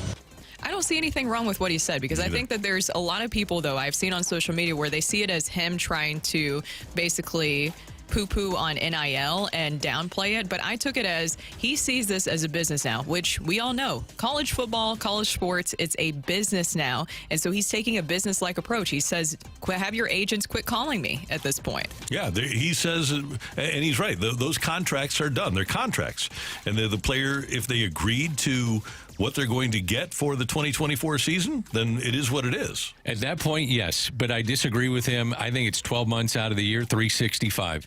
If you want to get the best players, this is the pathway to go. They want to get paid. So I think you then continue to work as the season goes on, because this is a new road to get players, and you have to be open to this all the time. You just have to be. And this is more evidence that we need a union for college football players, Yes. and we need to have them be employees. They need to be under contract 100% to the franchises. That's what they are. They're colleges. They're franchises. There's a lot of people, too, who don't like that this is so out in the open. Here's something that's really important. This all has been going on behind the scenes outside of the agents and the involvement and how they are with the coaches. But NIL has been going on behind the scenes. It's just been behind closed doors. And cheeseburger bags, different things like that. Money has been getting to these athletes. Now it's just in the forefront. Do you think that this has kind of ruined in some people's eyes college football and how they view it, because everything is so out in the open now where it's just clearly, obviously a business? There are people that hate the idea of the players having this much power. And I go back to when Gary Pinkel had his team basically mutiny. Remember the BYU game that because of the unrest that was happening on the Mizzou campus, the players threatened to not play. And I had several former college football players. They should take away every single one of their scholarships and never let them play again. Those former players, failed to recognize what the NFL said in the 70s. The NFL Players Union motto was, the players are the product. And once college football players figured that out, then they had all the power. And the other thing I would do if I was Mike Gundy, and I would imagine that he's doing this, is then maybe to set up somebody aside and say, this is your job, 365, 24/7. So if you don't want me at the forefront for a few months, I understand that. I'm there to close the deal. But to say that you shut it off for those 3 or 4 months, I just don't agree with that. Did you guys see the other day that Alabama gave their general manager a raise to $800,000 a year? They have a general manager that they brought from Washington. DeBoer brought him from Washington, and he was making $500,000. And USC came after the guy. The general manager of the football team, USC came after the guy, and Alabama gave him a big raise to $800,000. I didn't even know that they had general managers in college football, but they do. That was going to be my first question: is what is his job? Think about it, whatever a general manager does. Which is part of Laird Veach's job, too. Yeah. The athletic director at Missouri, I mean, really, it's about fundraising. It's about bringing money into the program and building and getting buildings up. Negotiating NIL deals. I know. I'm just saying, get help to bring these kids, too, and try to have a pool of money available for these kids, too. I think that's part of the job. It won't be too long before an NFL front office person goes to college to be a general manager. Just get out of the complete business of the NFL and just take your experience and go to college. Business of college football. Yeah. I mean, look at all this money that all these huge universities have to play with, especially Texas. That's the first one that I think of. It's just insane. It's amazing. Absolutely insane. Different world. And in 5 years, it's become just a completely different world. It has. Great job, Brooke. Thank you. They said, what? Coming up next, we've got the fight. I guess we need a fighter. We have a new one. Oh yeah, because I got the Jack yesterday. Yep, on Jack Buck's birthday. On Jack Buck's birthday, so that was cool. That was fun. But today will be fun too, and I hope you get a chance to participate. 314-399-9646, 314-399 YO-HO. If you text in with your name and the word fight, Matthew might pick you to fight me next on 101 ESPN.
We're coming up on the best time of the year. The NFL season is right around the corner, and those you daily fantasy players out there, the best way to play is with our friends at Underdog Fantasy. Over 1 million fans got in the game last year by making picks on Underdog, and you can join in and compete against other underdogs to win up to 325 times your money just by choosing higher or lower on the player's stats. Let's build an entry for today. Cardinals early game. I'm going to go with 4 picks in my entry. We're going to go Miles Michaelis higher than 1.5 walks allowed. Freddie Peralta higher than 17.5 pitching outs. Jackson Churio higher than 1.5 total bases. We're going to throw Mason Wynn in there as well on that higher than 1.5 total bases there. We're getting about 15x on our entry with that entry, and you can make your pick on Underdog Fantasy or UnderdogFantasy.com. Making picks on Underdog is so simple, and it's even easier to get started. Again, you can just go to their mobile app or to UnderdogFantasy.com. Sign up with the promo code ROCC, and Underdog will give you a highly discounted pick to use on your first pick of entry, plus a first-time deposit offer up to $1,000 in bonus cash. That's Underdog Fantasy, promo code ROCC to claim your new customer offer of a gimme first pick and that deposit offer. Must be 18 plus in President's Day where Underdog Fantasy operates. Terms apply. Consider either play code 1-800-GAMBLER. Visit www.ncbgambling.org.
This is Rocky with your Sports Center update, brought to you by Saliga Heating and Cooling. The Cardinals yesterday walk it off against the Brewers with a 10-6 win thanks to a Nolan Arenado grand slam in the 10th inning.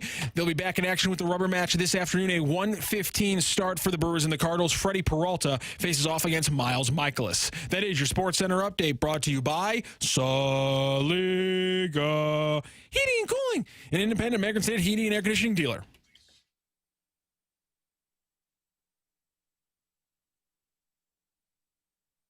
Welcome to the fight. In the red corner, Average Joe Listener. And in the blue corner, the undisputed king of morning drive. Please welcome Randy Carricker.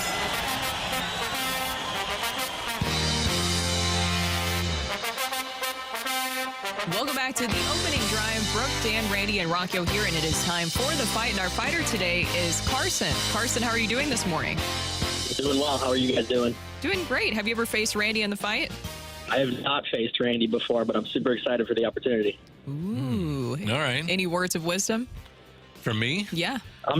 Oh, no. Carson, go right ahead. What were you going to say? I'm going to go with my gut.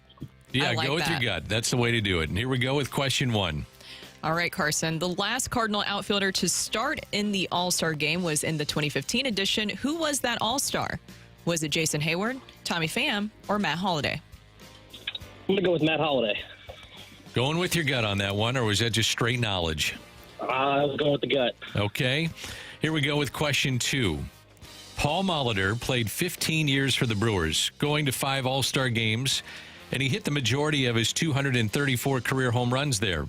Which team, though, did he win a World Series with late in his career? Was it the Twins, the Braves, or the Blue Jays? We're going to go with the Braves. Final answer? Yes, sir. On to question 3. Bill Parcells is one of 5 coaches in the Super Bowl era to leave his team right after winning a Super Bowl. Parcells would stay off the sidelines from 1991 and 1992, coming back to coach which team for his second NFL job? Was it the Jets, the Browns, or the Patriots? I'm going to go with the Patriots. All right. Question 4.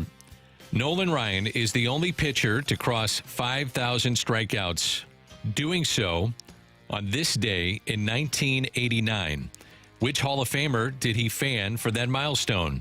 Was it Rickey Henderson, Don Mattingly, or Fred McGriff? Rickey Henderson. All right, Carson, your gut is telling you a lot of good things this morning. I don't believe it. You don't believe it? Why not? No. The gut was telling me weird things, and I don't know. It was telling you weird things. Well, here's the thing, is that you were firing up pretty quickly, so I like that you went with your first instinct. That's usually a really good sign. Here comes in Randy right now. No grapes in hand. I don't know where the grapes are this week. Grapes are not looking great these days in the store. Really? Yeah. I need to find a place with better grapes. Oh, it's not grape season, maybe. Maybe not. That might be the issue. I need to. Bananas are really good right now, though. Yeah, you did bring in a I didn't banana. bring a banana either. None of that? No? But not at Schnucks. Everything's great at Schnucks. Everything's great at Schnucks. That's yeah. right. There we go. All right, say hi to Carson, Randy. Carson, good morning. How you doing? I'm doing well. How are you, Randy? Doing well. Thanks for listening. Thanks for playing. We appreciate it.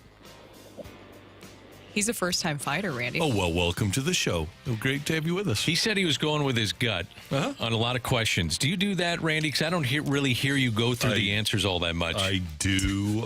Yeah, sometimes to my detriment, like the other day with the Holt question. Yeah. I usually don't let those linger, but I should have said, okay, Azakim played 98, 99, 2000, 2001, because it's 4 years to become a free agent. I should have done that, but I didn't. I just went right off the top of my head. So see, that's what I'm saying. You usually go, and it bothers me. Did I think? No, that you go with your gut. You need to start really thinking these through a little bit. I will try to put some thought into it, Dan. Okay, great. Here we go with question one. I get yelled at sometimes by Matthew. He says, don't play with your food. Oh, well, yeah, that just feels insulting. Okay. Okay, you ready for question number one, Randy? Yeah, I'm Okay. ready. The last Cardinal outfielder to start the All-Star game was in the 2015 edition. Who was that All-Star? 2015 All-Star game. A starter, huh? Well, I'm guessing that it was probably not Yan Ye. That would also be known as John Jay. Yes. You know what I'm going to go with in 2015?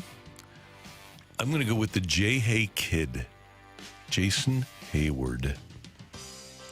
Final answer? He was here in 2015. Yeah, I'm going to go with him. On to question two, Randall. Paul Molitor played 15 years for the Brewers, going to 5 All-Star games, and hitting the majority of his 234 career home runs there. Which team did he win a World Series with late in his career? He won with Toronto. I know he went to Mini, but he won with Toronto in either 92 or 93. One of those two teams that he might have been 92, but he did win with Toronto. Final answer? Yes, sir. So you're going with the Blue Jays? I'm going with the Blue Jays. Yes, he did not win, I don't believe, with the Twins. All right, on to question three. Or the Brewers, because he lost to the Cardinals in 82. That's right. Puts a smile on your face. It does. Ready for number three? I am. Okay. Bill Parcells is one of 5 coaches in the Super Bowl era to leave his team right after winning a Super Bowl. Parcells would stay off the sidelines from 1991 and 1992, coming back to coach which team for his second NFL job? He was hired by St. Louis and James Bush Orthwine to lead the New England Patriots after the 91 and 92 seasons off. Won the Super Bowl, obviously, in 1990, Super Bowl 25. Took those 2 years off, then went to New England. Spent, 94, 95, 96, 97 there. And then went to the Super Bowl with the Patriots and left them right after going to the Super Bowl, not winning, and then went to the Jets. Wide right. Randall helped Bill Parcells get that championship. It sure did. Scott Norwood. Mm-hmm. Okay, question 4. Yes. Nolan Ryan is the only pitcher to cross the 5,000 strikeout threshold. Doing so on this date in 1989.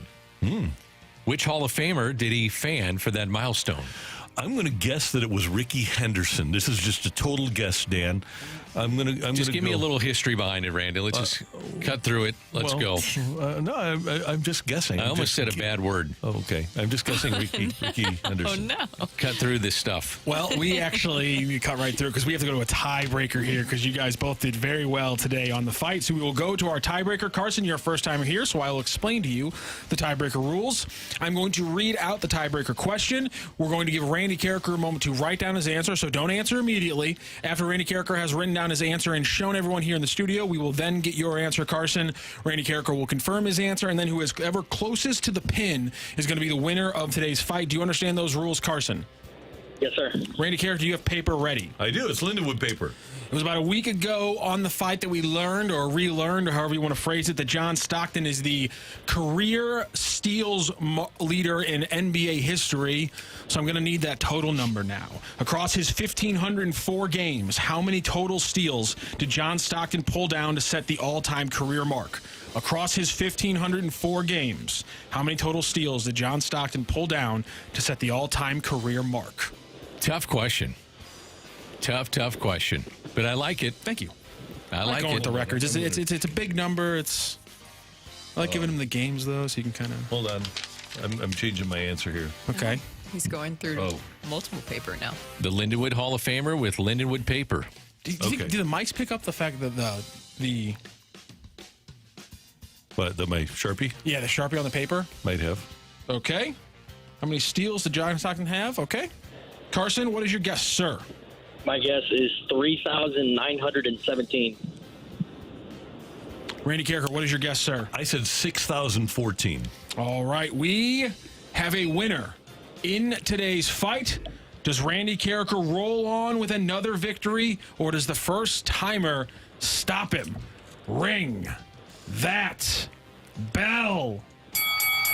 The winner and new champion of the fight, Average Joe Listener. The fight is presented by Golf Discount of St. Louis. With the most experienced club fitters in town. Why shop anywhere else?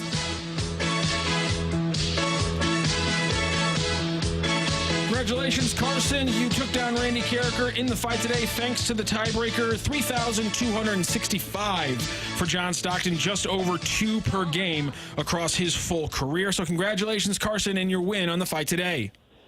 Thank you so much. Absolutely. Well played, Randall.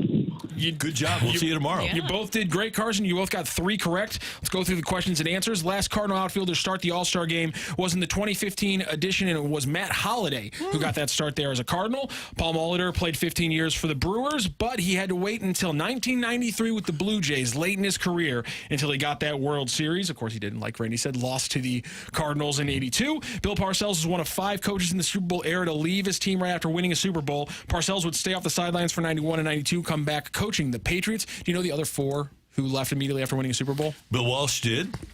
Dick Vermeil did. Who else? Lombardi? Vince Lombardi.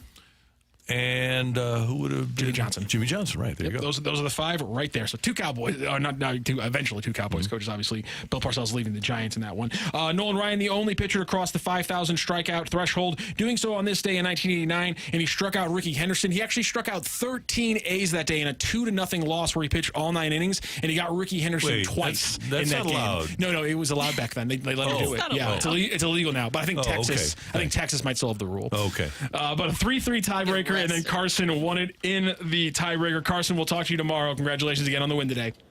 Thank you so much. Thank you, Carson. Good to have you with us. Coming up here on 101 ESPN, is Luken Baker the next Babe Ruth?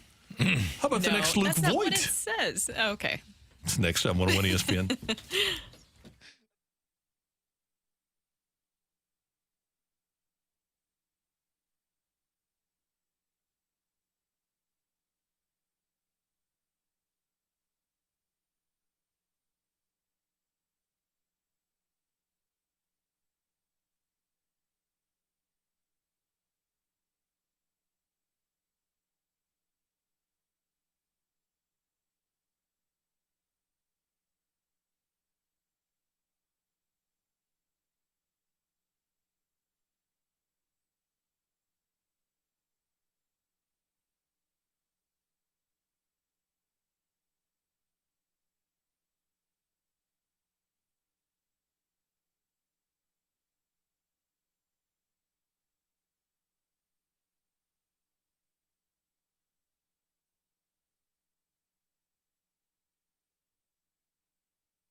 Hey, Danny Mac for Stewart's American Mortgage. And Stewie, good morning. Thanks for joining us. How are you?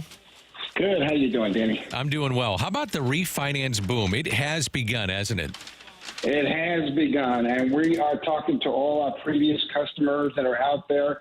If you're a customer of ours, we watch the rates and the market for you. That means if we close your loan later on down the road, rates drop, we will call you and say, hey, refinance for free now. It doesn't cost you a dime. Save $100 or $200. But if you're not an existing customer of ours, we can't call you. We have to leave it up to you to call us. If you refinanced or bought a house in the last 2-3 years, rates are low. Take advantage now. Refinance for free. If they go down later even more, you can always do it again. So if it's a new home you're looking to purchase, Stewie gets you to the closing table fast. You're saying, Danny Mac, how fast? How about 10 days? And it'll get you the best interest rate possible. And there's also the bagel loan that can help you out, too. So what is the bagel loan, you may be asking? If you borrow $200,000 or more, there's no underwriting fees, no appraisal fees, no title fees, no lender fees, and no closing costs. Stewie, he's your guy. He makes it easy. Any questions on rates, the industry, the trends, give Stewart a call. Here is his personal cell phone that he's on right now. You can text him. You can call him. 314-324-4440. 314-324-4440. Or, Stewie, what else can you do? Google the bagel loan. NMLS number 226715.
Luken Baker hit a home run for the Cardinals last night, his first in the major leagues after compiling 126 minor league home runs. He had a great season this year, 32 home runs at AAA Memphis. And Luken Baker's minor league career leads you to believe that he could be a pretty good major league player. The numbers are good, a 258 career average, a 839 career OPS in minor league baseball. And guys, I joke about Babe Ruth because he kind of has a Babe Ruth build and look, doesn't he? Except he's right-handed. I think he's quite bigger than Babe Ruth. So Luken Baker is 6'4", 280, and I believe that Babe Ruth was 6'2", not 280. No, probably more like 250 or something. Yeah, so maybe not that far off. So just, maybe you're right. Maybe a very similar body build. Yeah.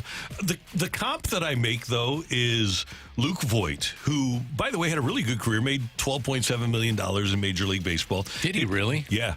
Wow. Isn't that something? Good for him. A career in the minors, 88 homers, an 852 OPS. Luke was a really good minor league hitter, and so is Luken Baker. I said 258. Yeah, they're basically the same guy. Baker, Voit, a little bit better average, but not as many home runs as Luken Baker. But I wonder if Luken Baker, if he finds himself in the right spot, could wind up being a Luke Voit type guy. It's an interesting question for sure. I think as it pertains to the Cardinals right now, what's going to limit him here and what limits him with other franchises too is he's so limited defensively. He's got one spot, and it might be the batter's box instead of first base. What I'd be curious about is how he takes to this role. So facing lefties, can he all of a sudden become a power threat off the bench? And by all accounts, because of the numbers that you just gave, I'd say probably it leans that way. I'd want to see a larger sample size, obviously, but his role would be coming off the bench, the occasional start, and seeing if he can give you some power coming off the bench. They did not have power coming off the bench this year for the most part. I mean, occasionally Carp would walk into one, or he'd have somebody else with an off day, and they'd get one because they'd be a pinch hitter. But that's the role I see him in. I don't see him being an everyday player, because if he was, he would have probably been here before this time, and also he's been blocked by Goldschmidt. So sometimes you just need a chance, and this will be his chance in the final 6 weeks of the regular season. I know that you said that it'd be very limited that we might see him as a starter if he starts at all during this course that he's being up here, but do you give him a shot as the DH against lefties a couple of times? Yeah, I think so. Yeah, I mean, that's where you're going to find out. Give him multiple at-bats. Coming off the bench, obviously, would be his role right now, but I think you do. I think if there's a lefty on the mound, and they've been talking about, and the numbers bear it out, they struggle against lefties, why not give him a shot and see what he can do? The similarities are striking. Voit, just like Baker, made his Major League debut with the Cardinals at age 26. Didn't get much of an opportunity. Voit didn't here, as Baker has not. And then Voit did have that magical COVID year where he led the American League with 22 home runs. Once he got a chance, and he was part of the Gallegos trade. Yep. Well, that's right. Gallegos. Yep, you're right. Once he got the opportunity to get some at-bats, he had 510 at-bats for the Yankees in 2019. He was a pretty productive guy. And I don't see Baker getting that opportunity here, because I think at first base it's either probably going to be Walker or most likely Burley at first base, right? I would think so. When Paul Goldschmidt isn't here. But maybe Luken Baker, and hopefully he does it here. I would like to see it now that we have the DH in the National League. We didn't have that when Luke Voit was here. Maybe he will get that opportunity. But I want to see him get an opportunity simply because of the numbers. And we draw our conclusion, and maybe this is a stupid thing for us to do. We draw our conclusions about what the Cardinals think of a player in the minor leagues. Well, they haven't been very good at it. So maybe we should to kind of take what they think of a player and his abilities with a grain of salt. Well, and I just think that, too, that I want to see him get an opportunity. We were talking about it earlier. I want to see these younger players get an opportunity to know what you have with them. Now, Luken Baker is 27 years old, so maybe that's what the Cardinals are viewing this as, is that they already know who he is at this point. But I like that he's getting the opportunity. He had 32 homers this year. He's doing everything right in the minors that you could want for him, so he deserves this opportunity. And even last year, I think that a lot of people point to last year that he didn't do much. I know he had, I think, 2 home runs in, 33 games in a very, very small sample size. Do you think that that's the reason why that maybe he's just kind of been written off? Is just that very small sample size. But we've also seen, and we talk about it over and over again, that sometimes we've seen in the Cardinals system where maybe they might have written guys off a little bit too early. Now, I'm not saying that he's Randy Arozarena, but look at how quickly and how little of a time that they evaluated Randy Arozarena at the major league level before moving on from him. They've had a long time to evaluate him, though. Yeah. I mean, that's part of the equation here, too. And that's why I make the Voit comp.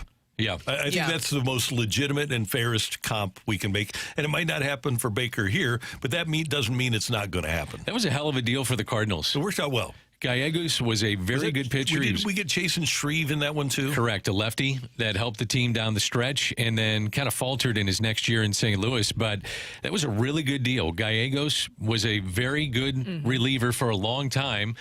and then kind of fell off, obviously, this year and last year, too, second half for sure. But wound up being a pretty good deal and flipping him for a reliever that eventually turned into your closer. Those are the kind of things that stand out for me and probably don't get enough attention. Yeah, you just want to see what you have with these guys right now. And I'm glad that he got the opportunity, and maybe he will be able to help the Cardinals here even more down the stretch. Coming up, we've got the rush hour reset on the opening drive on 101 ESPN.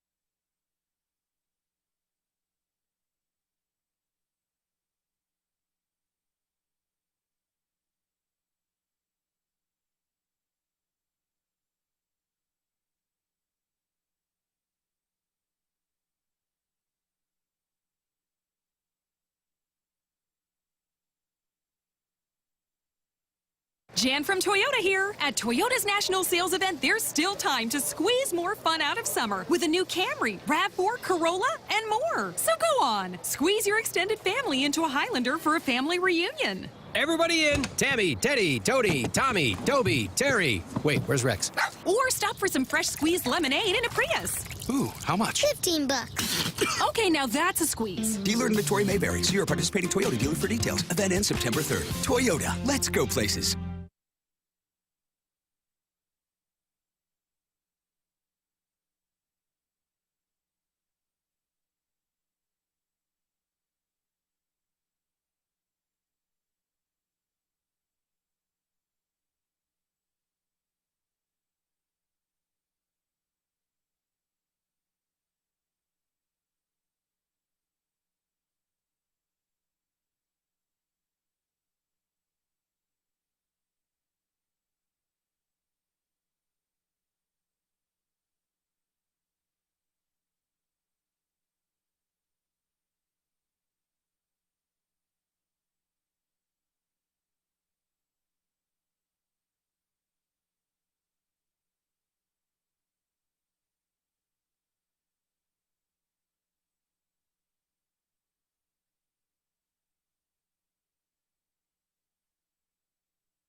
Hey, St. Louis, there's a massive opportunity for you or someone you know to have an incredible career as an install floor layer with the local Carpenters Union. This is hands-on, real-life work that's lucrative, creative, and meaningful. It'll also provide you with the peace of mind knowing you have the most competitive health coverage and pension for you and your family. You'll earn while you learn. Apply to become an install floor layer with the Carpenters Union. Begin your new career today. Visit apply.ficstl.org. That's apply.ficstl.org.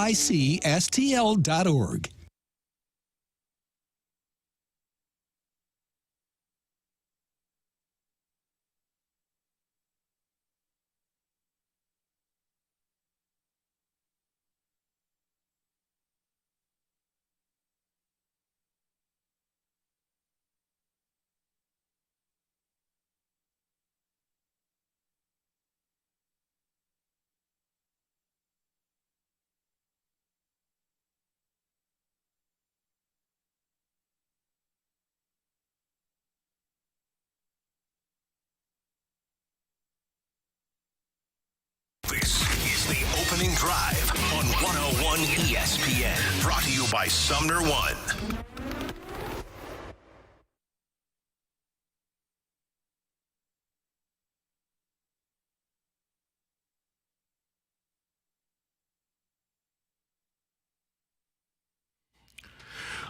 It is 9:09 in St. Louis. Time check brought to you by Clarkson Jewelers, an officially licensed Rolex jeweler. We have Kyle Gibson coming up at the bottom of this hour. High drama last night at the ballpark. Gibby goes 5 1/3, allows 2 runs on 7 hits, walked a couple and struck out 5. But Nolan Arenado with a grand slam in the bottom of the 10th, and the Cardinals knocked off the Brewers 10-6. Luken Baker tied things up at 4 with a 2-run homer in the 7th. Jojo Romero allowed a 2-run RBI double in the 8th. The Cardinals able to small ball 2 runs across in the 9th, and then Arenado in extras. The Cardinals get back on the winning track with a victory over the Brewers and gain another game on the Central Division leading Brew Crew. Yeah, I mean, it's still... They have quite the lead in the division. Task. It is a very daunting task, so we do have to point that out. And I know that things haven't been pretty, but what a great ending it was to that game last night.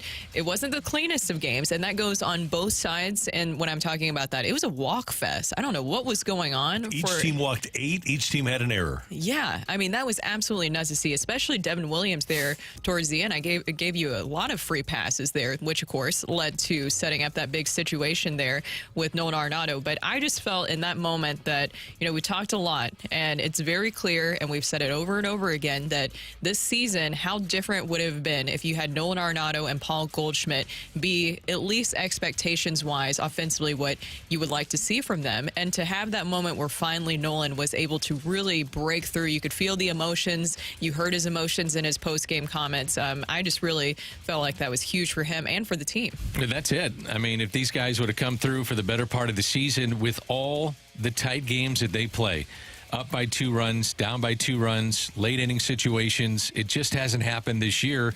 But they did get it last night. They're 5 out in the wild card. I don't even look at the Central. Get down to single digits in the Central and then maybe take a look at it. Get it within 6. You only have 3 head-to-head with Milwaukee. So I really don't look at that. I look at the wild card. It's going to be tough because you got a lot of teams that are still alive in the wild card. And, you know, you come into this morning in the studio, it feels a little bit different with a win like that. And they just have not had many of those walk-off varieties. And it comes with an exclamation point with the grand slam. It was good to see. 1:15 game today to wrap up the series. The Cardinals will send Miles Michaelis to the mound against Freddie Peralta. Peralta got off to a really good start. He was terrific in April, but has not overall had a very good season. So the Cardinals can get to him today, and they'll try to do so in the 1:15 game at the ballpark. Tickets still available. I want to see how much the tickets are for today's game because we brought this up earlier. I don't have the number currently right in front of me, but the crowd, oh, here it is. 29,580 was the number that the Cardinals put out there. That is, of course, where tickets sold. That is not actual butts in the seats, but you could definitely tell it was very sparse in there in Busch Stadium last night. Yeah, fans are frustrated, and the club is frustrated, and I understand it. Media is frustrated in covering this team. It's been a tough year and a half plus. Jeff Jones reported that a employee at the stadium who gets the turnstile numbers said it was just around 17,000 through the turnstiles. Wow. See, that's the thing, is that there's tickets sold, and then we talk about apathy. It's the actual seats and those that are using the tickets that they have bought to come to the ballpark. Now, we had a text earlier that said, I went to the game with my family. It was $2 a piece for my kids, so I paid $8 to go to the game. We left a little bit early, didn't see because of school tomorrow, meaning today, and left a little early, but we had the time of our lives. There are people that walk out of the ballpark, and they feel that way. We hear the negative a lot. Right. You can go to StubHub right now, section 135, box seats, row 22, $5. You can get seats in the ballpark section 103 for $3 on School is StubHub. in. That's going to be tough now to bring in. But the thing is, you know, the weather couldn't be any better to go to the ballpark. Why not make a day of it? Yeah. Right. Yeah, I mean, that is really nice for tickets. And if you were able to stay for the entire game last night, I would love to know for people who stayed the entire time because, I mean, what an ending that you had there to be able to celebrate, and it was worth the wait. And I brought him up earlier. The rally shirtless guy that was in the green seats, that guy was the MVP also of the game. We need to figure out who that person is. And get him to the ballpark on a regular basis. Every single time. Get him the Brad Thompson green seats for every single game. Brad Thompson has green seats? He's got those green seats. He's got those Season green tickets. seats. That's pretty good. You know. Season tickets. He's making the big bucks over there. Absolutely. The NFL week 3 of the preseason begins tonight, the final week now of the preseason. You got a couple of games. The Colts and Bengals play. That one's on Prime Video. I wonder if Al's doing that game. Colts and Bengals. And then you've got the Bears and the Chiefs also tonight. And I would think that'll be on TV here. Channel 4 has the Chiefs, I think. and it's on NFL Network if you can't see it there. So if you want to see a bunch of players for the Bears and Chiefs that you'll never see in September, tune into that one. You'll never see it in September. Yeah, there's not a worse deal in sports than the last NFL preseason game. Yeah. Because you're watching, this is with all respect, you're watching a UFL game. You're watching everybody that gets cut from the NFL, right? It's basically, yes. You're 100% right, Randy. Just trying to be fair. Yeah. So that's our rush hour reset. Coming up with the NFL on the way 2 weeks from tonight, we've got storylines heading into the final preseason weekend here on 101 ESPN. Coverage of 101.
Week 3 of the NFL preseason is set to begin tonight, and then 2 weeks from tonight will be the NFL regular season opener, and I believe we'll have it here on 101 ESPN as the Baltimore Ravens visit the Kansas City Chiefs to open the 2024 NFL season. Looking forward to that 2 weeks from tonight. But as we head into the final preseason weekend, we've got NFL news and notes. Daniel, what do you got?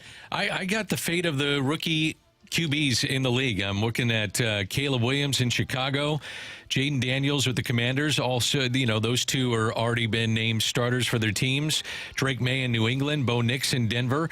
Kind of reminds me a little bit of 2020 when you had Joe Burrow, Tua, and Justin Herbert leading their teams as young players. So I'm looking at the fate of these young QBs and how when the lights are on, let's see what happens in a couple of weeks. I think it's going to be fun to watch. I'm really excited to see it. There's so many just young quarterbacks this year that everybody's looking at. Of course, you have your big names that everybody will, of course, always be talking about, and like Joe Burrow and Patrick Mahomes and Aaron Rodgers, by the way, the oldest of the bunch when we're looking at that. But there's so many young quarterbacks that I really feel like could do a lot this year and kind of take over some of the headlines. I'm interested in C.J. Stroud. We were just talking about the AFC South during the break. Look at all the young quarterbacks, specifically in the AFC South, where you're wondering, what will they do? What will they pan out to be? And they all have a chance to be good, right? Trevor Lawrence was number 1 pick in the draft. He was regarded during his college days as a Peyton Manning type guy. Your guy, Will Levis, has all the skill in the world. He needs a supporting cast, and it looks like they've added very well to that supporting cast. Anthony Richardson last year with the Colts got off to a really good start before getting hurt, and then C.J. Stroud is the best of the bunch. Yeah, he is. So it's pretty impressive. What did you think about Bo Nix being the quarterback? I know that there wasn't much of a competition, but how did you guys feel about that? Interesting. I don't know. I just think when you look at the fate of these young QBs and trying to adjust, and I don't put a lot into watching preseason games, but he does make it fun to watch. And then going back to the AFC South, might be the toughest division in football. And I was looking at Texas's schedule. Week 6 is New England. And that might be the only one that I look at with the schedule and I say, okay, that's a win. They've got a really tough schedule. I love C.J. Stroud, but it's going to be very, very tough for them as the season goes along. Guys, I wonder about what's going to happen with the 49ers. Now, Trent Williams apparently is set to return, and he will be there for the opener. This was the classic 36-year-old veteran that didn't want to be in camp, and he'll get a little bit of extra sugar with his contract. But the Brandon Ayuk situation is still lingering, and there's been no resolution, and there apparently is no resolution in sight. Those are the sorts of things.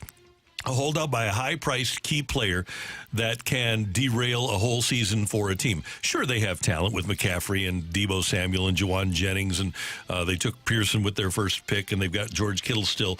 But Ayuk was their best and most important weapon last year. And if you don't have that guy at the beginning of the season, and all of a sudden this goes into the regular season where if you get him, there's a great chance that he'll get hurt or he doesn't show up at all. This could cause real problems for a team like the 49ers, especially because the Rams are still there. The Rams aren't what they were without Aaron Donald, but they're still a threat because their offense is really good. I'm really interested. It feels like every single week I have to double check and say, oh, wait, is Ayuk still there or has he been moved yet? I think his connection with Brock Purdy last year was really clear. If I was the 49ers, I would bring him back 100%. You got to find the money. Yeah. All these wide receivers, Ayuk, CeeDee Lamb, what that means for Dallas, Jamar Chase, looking at him, one of the top young wide receivers in the game. You know, all these guys that need to be efficient and need to be a part of their offense have missed significant time here in the preseason. And like I said, when the lights are on, it makes a difference. I also had another storyline that I think could be interesting is the new kickoff rules.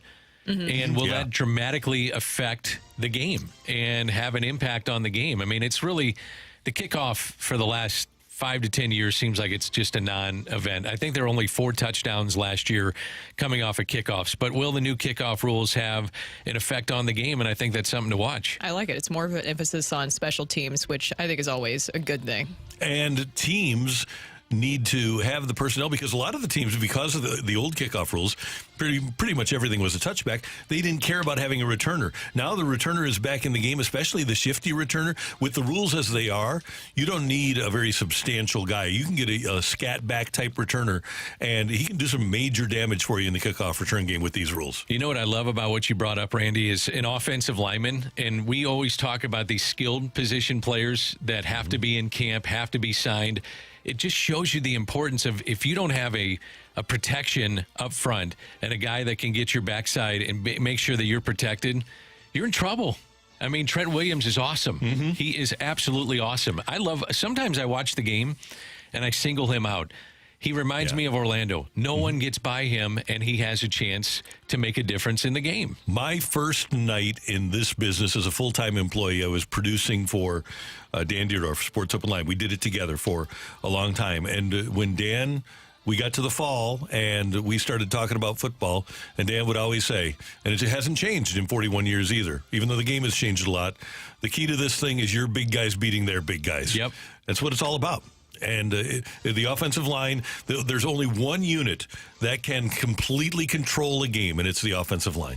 All right, I'll keep mine really quick because we have to get to Kyle Gibson here shortly. But as we saw earlier this week, Miami quarterback Tua Tagovailoa, he had those comments about Brian Flores and kind of the difference between him and Mike McDaniel. And you had Brian Flores, yesterday respond to those comments from Tua.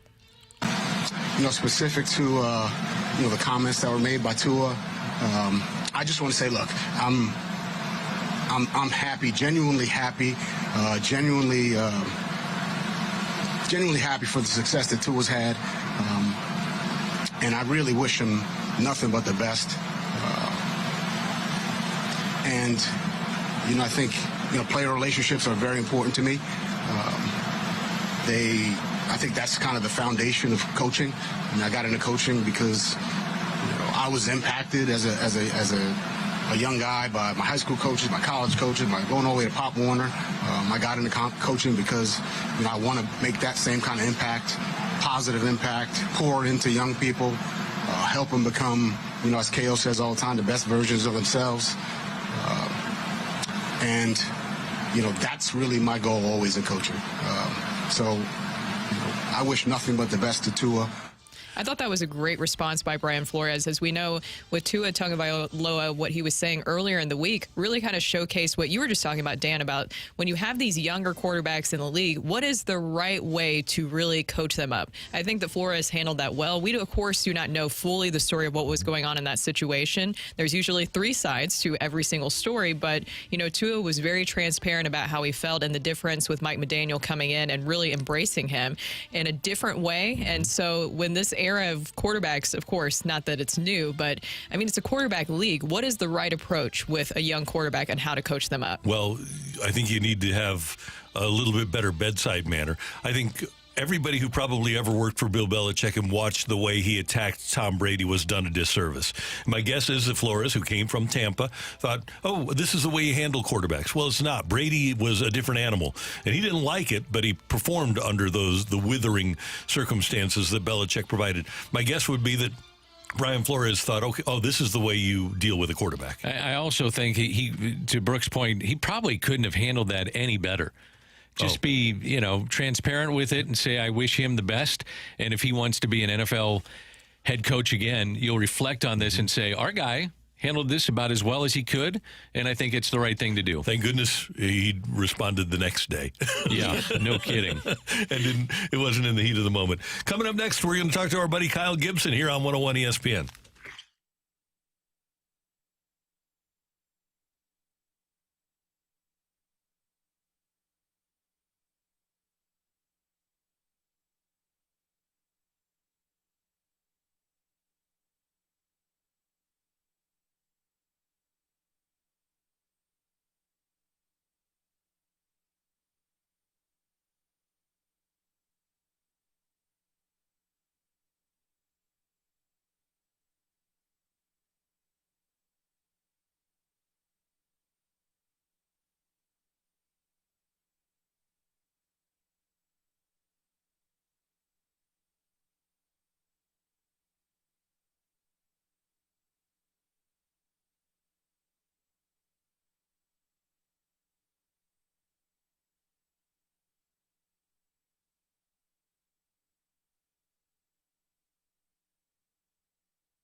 This is Rocky with your Sports Center update, driven by Johnny Londoff Chevrolet and Johnny Londoff Autoplex. The Cardinals walk it off against the Brewers last night with a grand slam from Nolan Arenado, means a 10-6 victory. The rubber match today, 1:15 p.m. First pitch will be Freddie Peralta, the righty, facing off against Miles Michaelis for your St. Louis Cardinals. That is your Sports Center update, driven by Johnny Londoff Chevrolet and Johnny Londoff Autoplex. See them at londoff.com. Chevy, together we drive. Are you kidding me?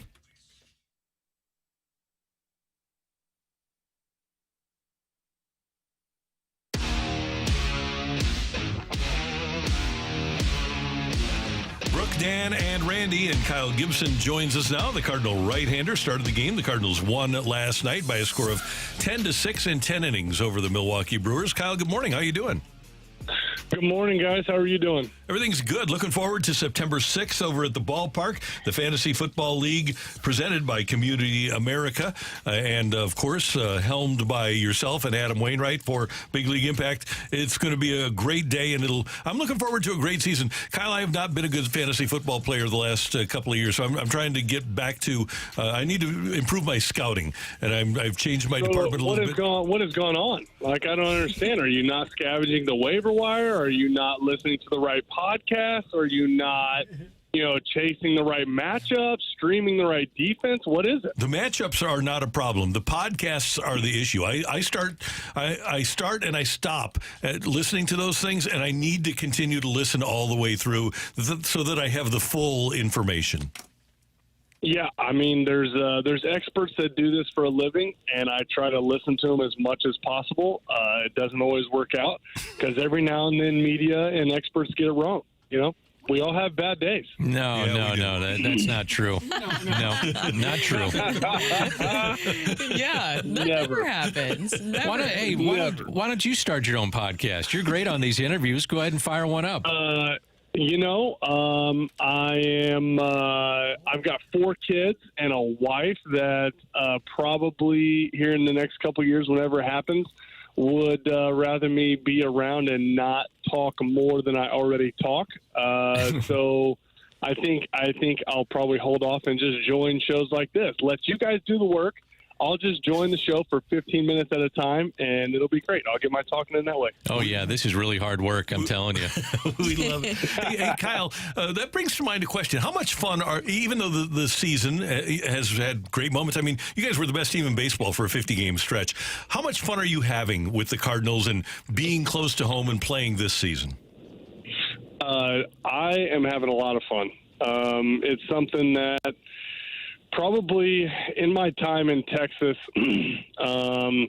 I really kind of tried to make sure that I wasn't taking for granted the fact that we never know when we're not going to get to play this game anymore, and you never know when that last season is going to be, that last game is going to be. And I just really tried to hone in and make sure that I was playing every game, pitching every game, watching every game, and having fun. So it's something that I've taken pretty seriously. And yeah, I mean, being at home is great. Don't get me wrong. That's obviously added to it. I got to take the 3 older kids to school this morning, help them get out the door. There's nothing that beats that, no doubt. So that has just added to it. Putting on the Redbird uniform is something that I thought about for a long time and hoped would work out. And now that it is, obviously that's been a blast. Sure, there's been some of these games that haven't gone the way we wanted to, but that's the beauty of there being 162 of them.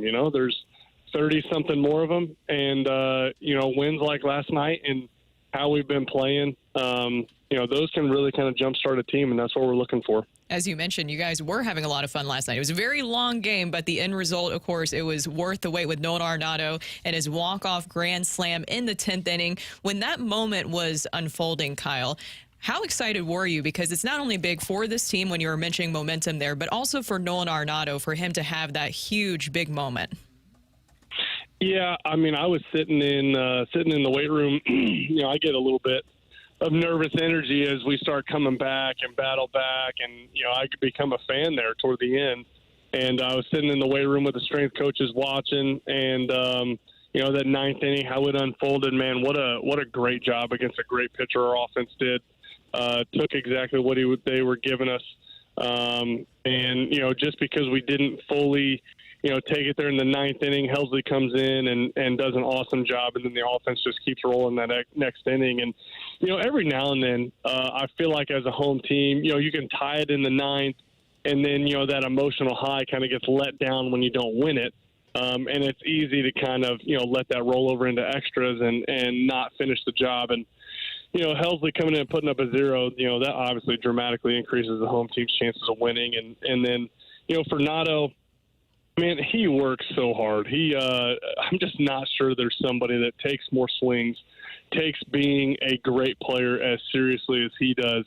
I just haven't played with many guys like him. And, for him to put together, I know sometimes it all looks like all of us, maybe we don't take it serious enough, but man, he puts together so many good at-bats and doesn't get rewarded. And then, he comes up in that spot and does an awesome job.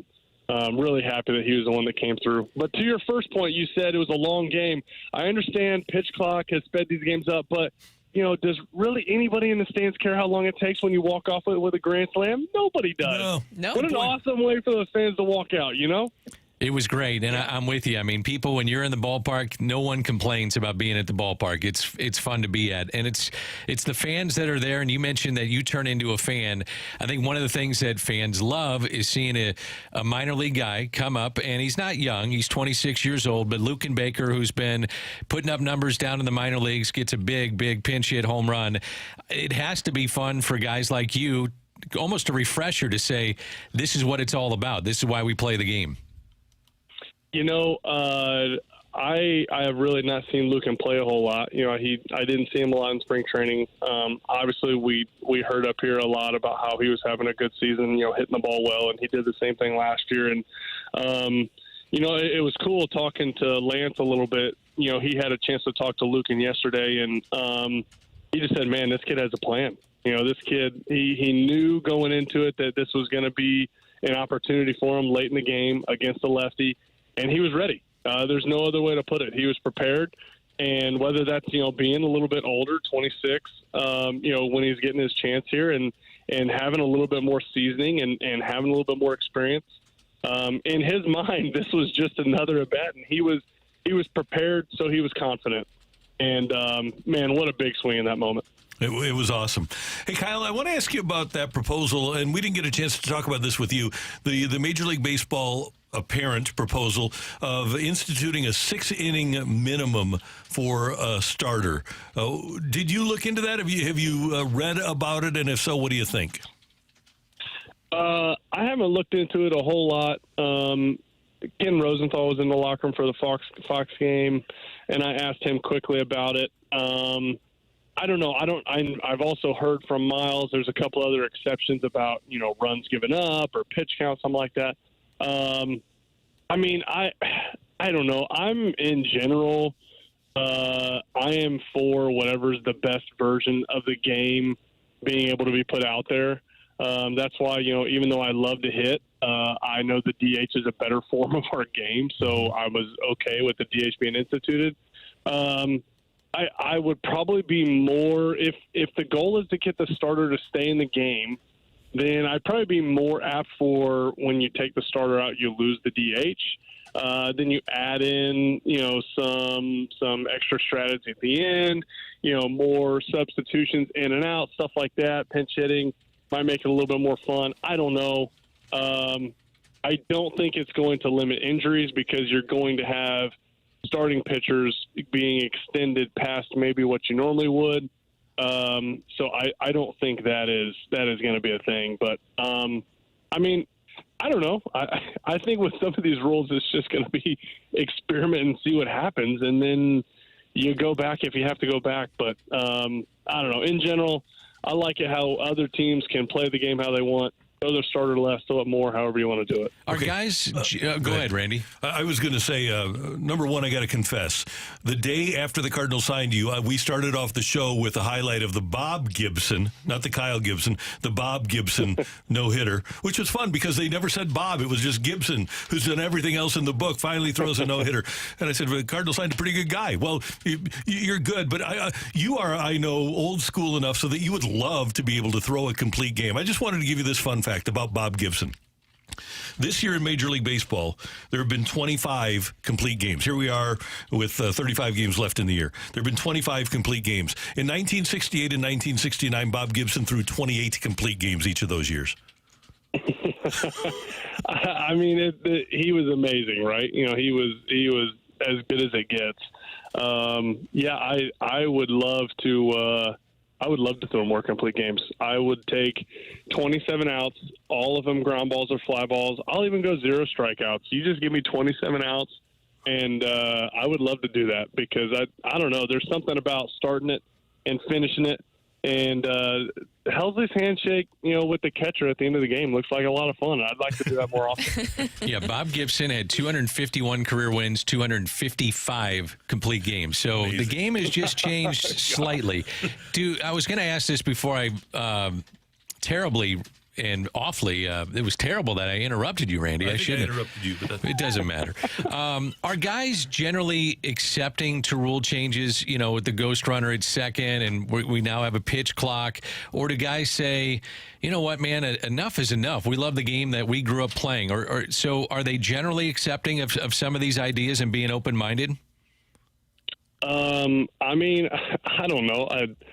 I don't know. I don't want to say yes, but I don't want to say no. It's probably halfway in the middle. I think that one, you know, once on any on-field rule changes, you know, once they're proposed once, then, you know, the next year they can institute it if they want to anyway. So, you know, I generally think that we would like to keep the game the same. But I mean, I understand that, you know, the commissioner has ideas and Major League Baseball has ideas to you know, make the game more exciting.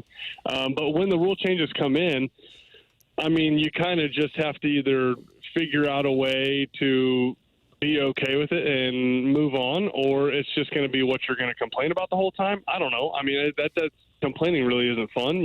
I don't think anybody thinks complaining is fun. So, I mean, I think you figure out how to play the game and you figure out how to adapt and you figure out how to either hopefully use it to your advantage, you know? I mean, I think, you know, the pitch clock is one thing that has, you know, shifted a lot of things and how the game goes on. I mean, it shifts how I think in between pitches, you know? I mean, last night, the 3-0 pitch for me to Contreras was one that I would have loved to have had an extra 15 seconds to think about, you know, but I didn't have it because the game didn't allow it. So, you know, there's certain moments that the rules can really be used to your advantage, certain where they don't. And, it's MLB's game, you know. I'm just out here playing it. So whatever they want to do, I guess that's how it goes.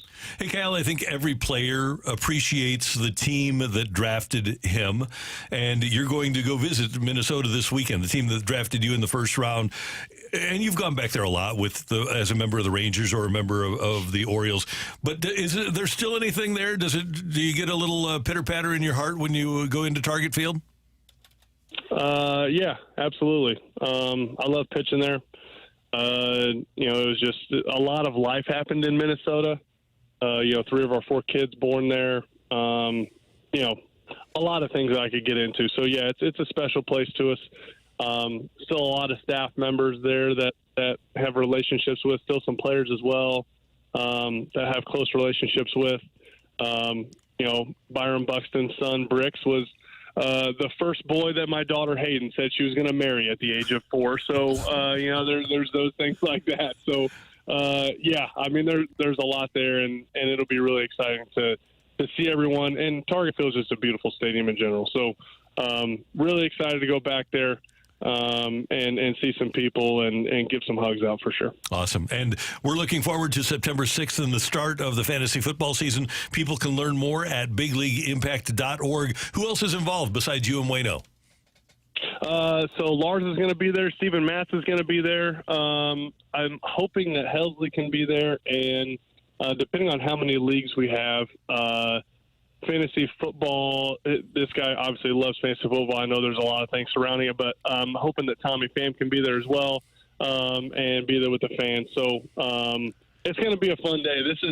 St. Louis does it different. You know, it's an on-field experience where you get to go out there and Stubby Clapp and Descalso will be hitting ground balls and doing fly balls and playing catch on the field. And who wouldn't want to do that at Busch Stadium? So it's a big on-field experience as well. Going to be awesome. Pete, go to bigleagueimpact.org for more. Kyle, we always appreciate talking to you. Congratulations on last night's start and the team winning your start, and to have a fun time this weekend in Minnesota. Yeah, thanks, guys. Appreciate you. Talk to you next week. You bet. Take care. Kyle Gibson with us on 101 ESPN. I was getting ready to make... I just said that. I was like, I looked over. I was like, Randy's about to make a joke.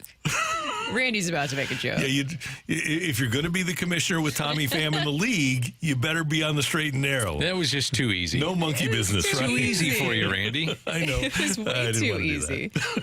But I hope Tommy plays. That'd be great. I'd love to be in his league. Kyle, you're listening.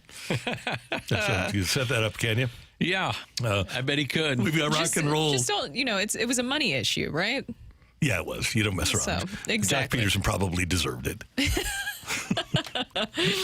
Rock and Roll next on 101 ESPN.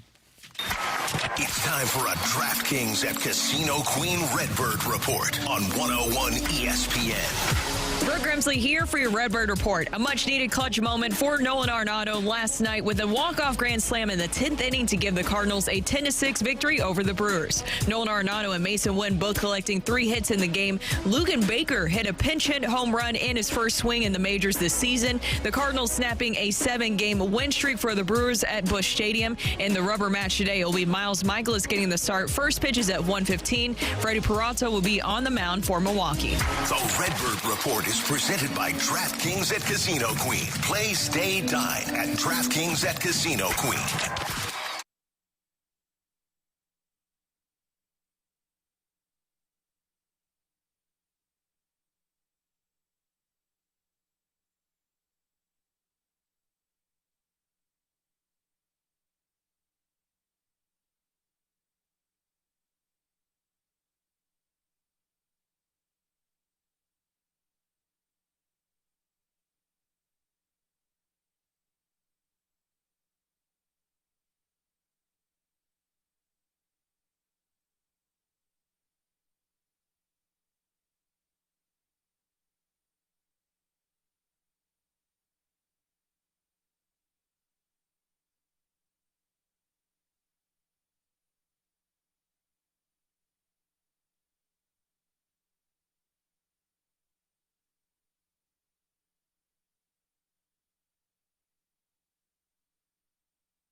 and roll.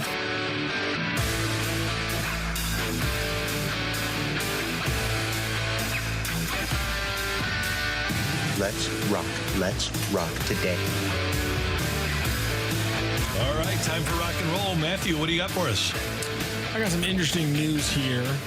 Not for the MLS, but yesterday the NWSL, which is the National Women's Soccer League, put together a new collective bargaining agreement. And this is fascinating to me. They eliminated the draft. College players will now be free to sign whoever they want. Free agency, it will now be available to all players after with a shortened window of time.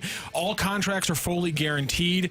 You cannot be traded without the player consenting to the trade. And while this one they're catching up to every other league in America, there's new standards for charter flights, and also they have a new cap for revenue sharing, which is continuing to rise. Obviously, the big one that jumped out to me happened to be it eliminates the draft, free agency for all, and then guaranteed contracts. I just think it's interesting that a professional league is taking these kind of steps, and I wonder if we'll ever see any of these things completely split over. Obviously, guaranteed contracts are in some of the Big Four, but I wonder if we see anything like eliminating drafts ever come to the Big Four leagues. How about free agency? That too. Yeah, the free agency. Free agency for all is a big deal. But and no trades without player consent. Obviously, you can get that now, especially, but to have that as a full-on league-wide thing, that's pretty crazy. Yeah. When baseball, before they got to free agency, Charlie Finley suggested one-year contracts for everybody, and the agents in the union went crazy because then all of a sudden you're getting what you have produced the year before. There is a premium on the player producing. I love the idea of free agency every year for every player. Then you will get what the market commands. Now, forgive me for not knowing, does the NWSL have a national TV contract?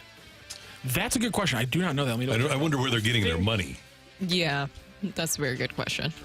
Everybody in sports should be so thankful to Curt Flood. Yep, no doubt. Every player should find out who Curt Flood is and what he did, what he stood for, and why all these sports enjoy the money that the players get the chance to make. They signed a 4-year contract with CBS Sports, ESPN, Prime Video, and Scripps Sports back on November 3rd, 2023. So they're only going into their second year of a 4-year deal. And again, they did their salary cap is rising. They're right now projecting a rise of their revenue sharing and base salary cap up to $5.1 million by 2030. Good deal.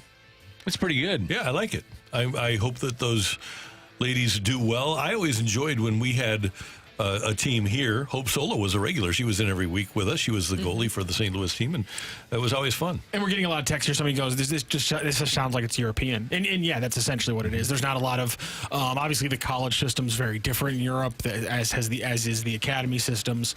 But yeah, there's no drafts over there. Contracts are completely guaranteed. You can't trade players without it being part of their thing because they have to sign on to it's essentially a transfer. It's just a player for player transfer is referred to as a trade. So essentially, yeah, these are a bunch of European rules, and I think it makes sense though in the long run. And along those lines with soccer, St. Louis City SC is going to hold a press conference at 11 today. Yes, 11 o'clock with Diego Gigliani and Lish Pfannenstiel. And that's going to be about the closing of the transfer window, correct? Yeah, and I assume they'll kind of talk about the state of the roster because the MLS restart for St. Louis City SC starts on late Saturday night. So looking forward to that. Nice. Did many guys, and I would ask certain players about Curt Flood, and they would have no idea who he was. And I'm talking baseball players. So I interviewed Curt Flood one time and then talked to him for a long time afterward and asked him, this was in the mid-'80s, where free agency was it was full swing. Yep. And I asked him if anybody had ever come up and thanked him. And he said Hubie Brooks from the Mets was the only one that had ever come up and thanked him for what he did for players. That's terrible. Only one? Yeah. I mean, it wasn't just for baseball. It changed the landscape for professional sports in general. Yeah. I mean, that is huge what he was able to do. He needs to be in the Hall of Fame. No doubt about it. And I'm so proud of the Cardinals and Cardinal fans for placing him in the Cardinals Hall of Fame. But if Marvin Miller is in the National Baseball Hall of Fame, then Curt Flood should be. I was saying like Tommy John should be in. Frank Jobe. The inventor, basically, of the Tommy John surgery, performed it on hundreds of players. these are innovators in the game. They should be in. Impacting the sport. That's right. Yeah, it saved a lot of careers. Absolutely. No question about it. Great job today by our producer, audio video engineer, the one, the only Matthew Rocchio. Thank you. Pleasure. Brooke, did you have fun today? Yes. Danny Mac. You're the best. You were awesome. Brooke is leaving us after this show. Not forever, just for the weekend. That was a little dramatic, the way that you set that up. But you're not with us tomorrow, correct? Yes, I will be out of town. Okay, well, enjoy your trip and have fun. Thank you. And we will see you on Monday. I'm here on Monday. Okay, good. I like how I could tell that you were trying to figure out if you were actually here on Monday or not. Yes. Yeah. So, good. Have a great time. We thank you for tuning in, texting in, and being a part of the show. We have a balloon party coming up, and then BK and Ferrario before the Fast Lane from 2 to 6. For all of us, until tomorrow morning at 7, have a fabulous Friday Eve, St. Louis.